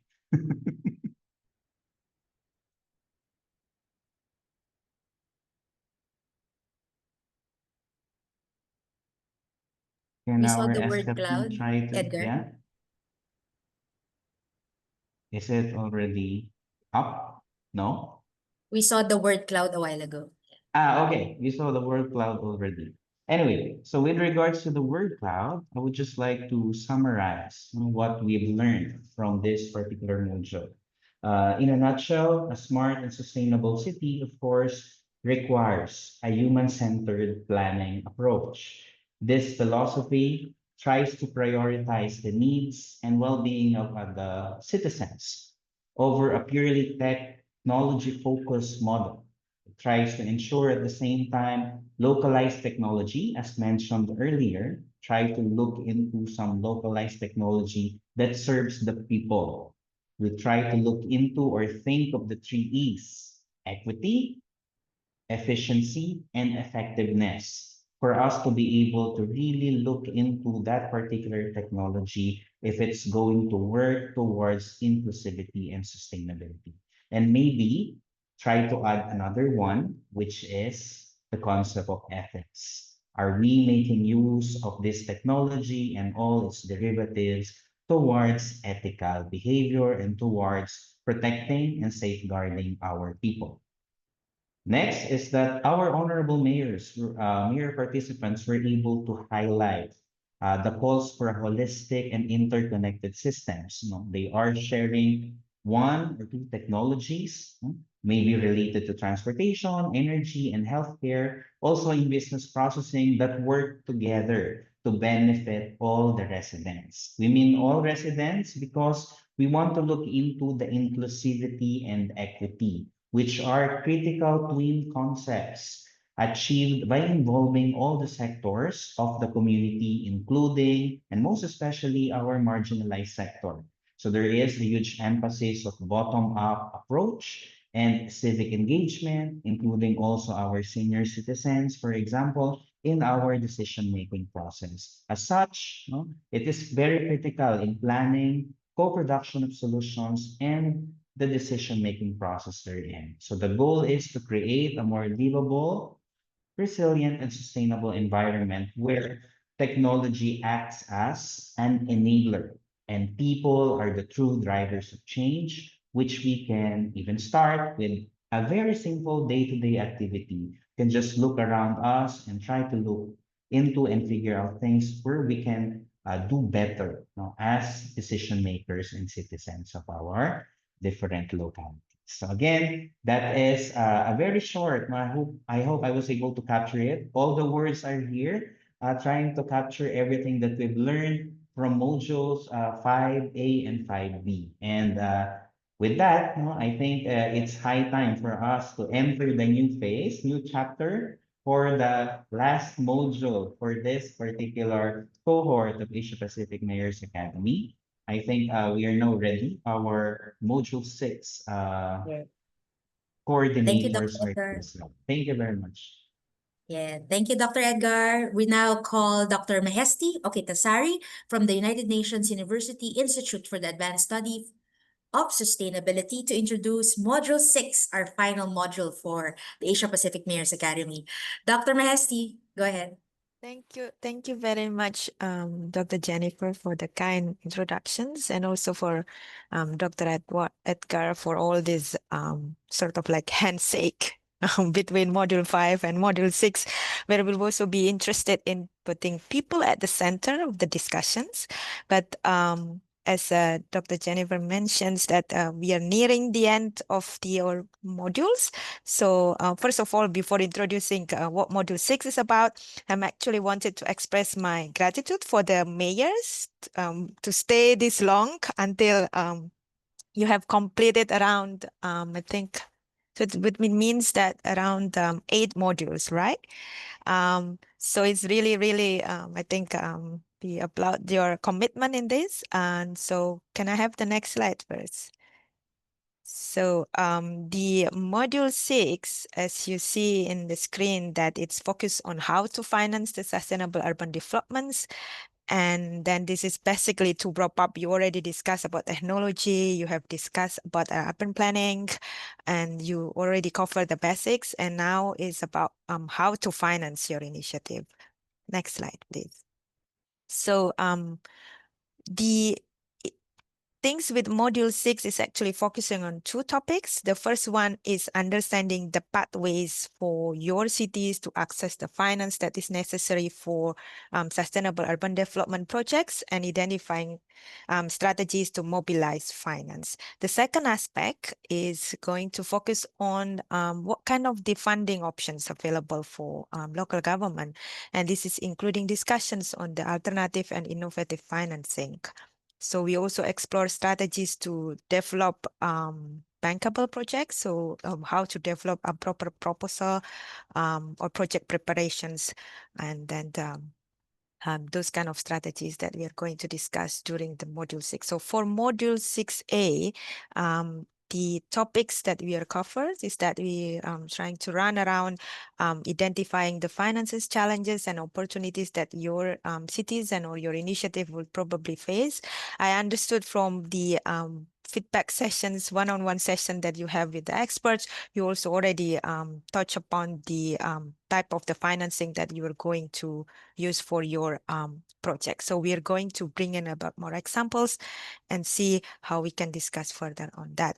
And particularly on 6A, we're going to also introduce where I mentioned putting people at the center of discussions is to see, for example, how you can maximize the participations of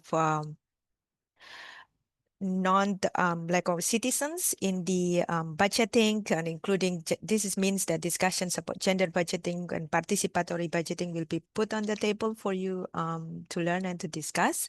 And then for the 6A, we are expecting some takeaways. So we hope by the end of module 6A, you'll be able to unpack the local finance options that you have in hands, and to understand what kind of conditions that you need to deal with in managing and mobilizing this finance.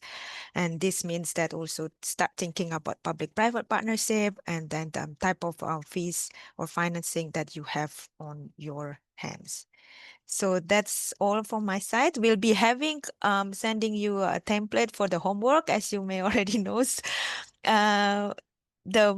modules always have the homework, which is like, I think it wouldn't be that difficult since you already prepare your initiative, draft initiative. So I think it will be just a bit more expanded versions of what is required from the Thank you, Dr. initiatives. Mahesti. Thank you. Yeah, And thank you back very to you. much. Lovely to see you. And thank you very much. I think everybody's excited, especially as they prepare for the forum in South Korea this September. Basically, where we will share your initiatives based on the input. So this is the names of this is template. This is the template for the homework. Yes, So, yes. So yeah. Thank All you. right. So we'll see you all September 2, and would like to thank all our co-producers. I'd like to thank Dr. Moshen, Dr. Edgar, of course, our colleagues for ESCAP. Thank you very much to all the honorable mayors, to all our resource speakers, and also to our dear partners and Dr. Mahesti. Thank you very much, and have a lovely afternoon, everyone. And we'll see you all in the next module. And see you in Korea, hopefully. Dr. Milan, thank you very much for staying on, and Dr. Jeff, thank you. Take Thank you. care. Take Stay care. healthy. I have a We'll see great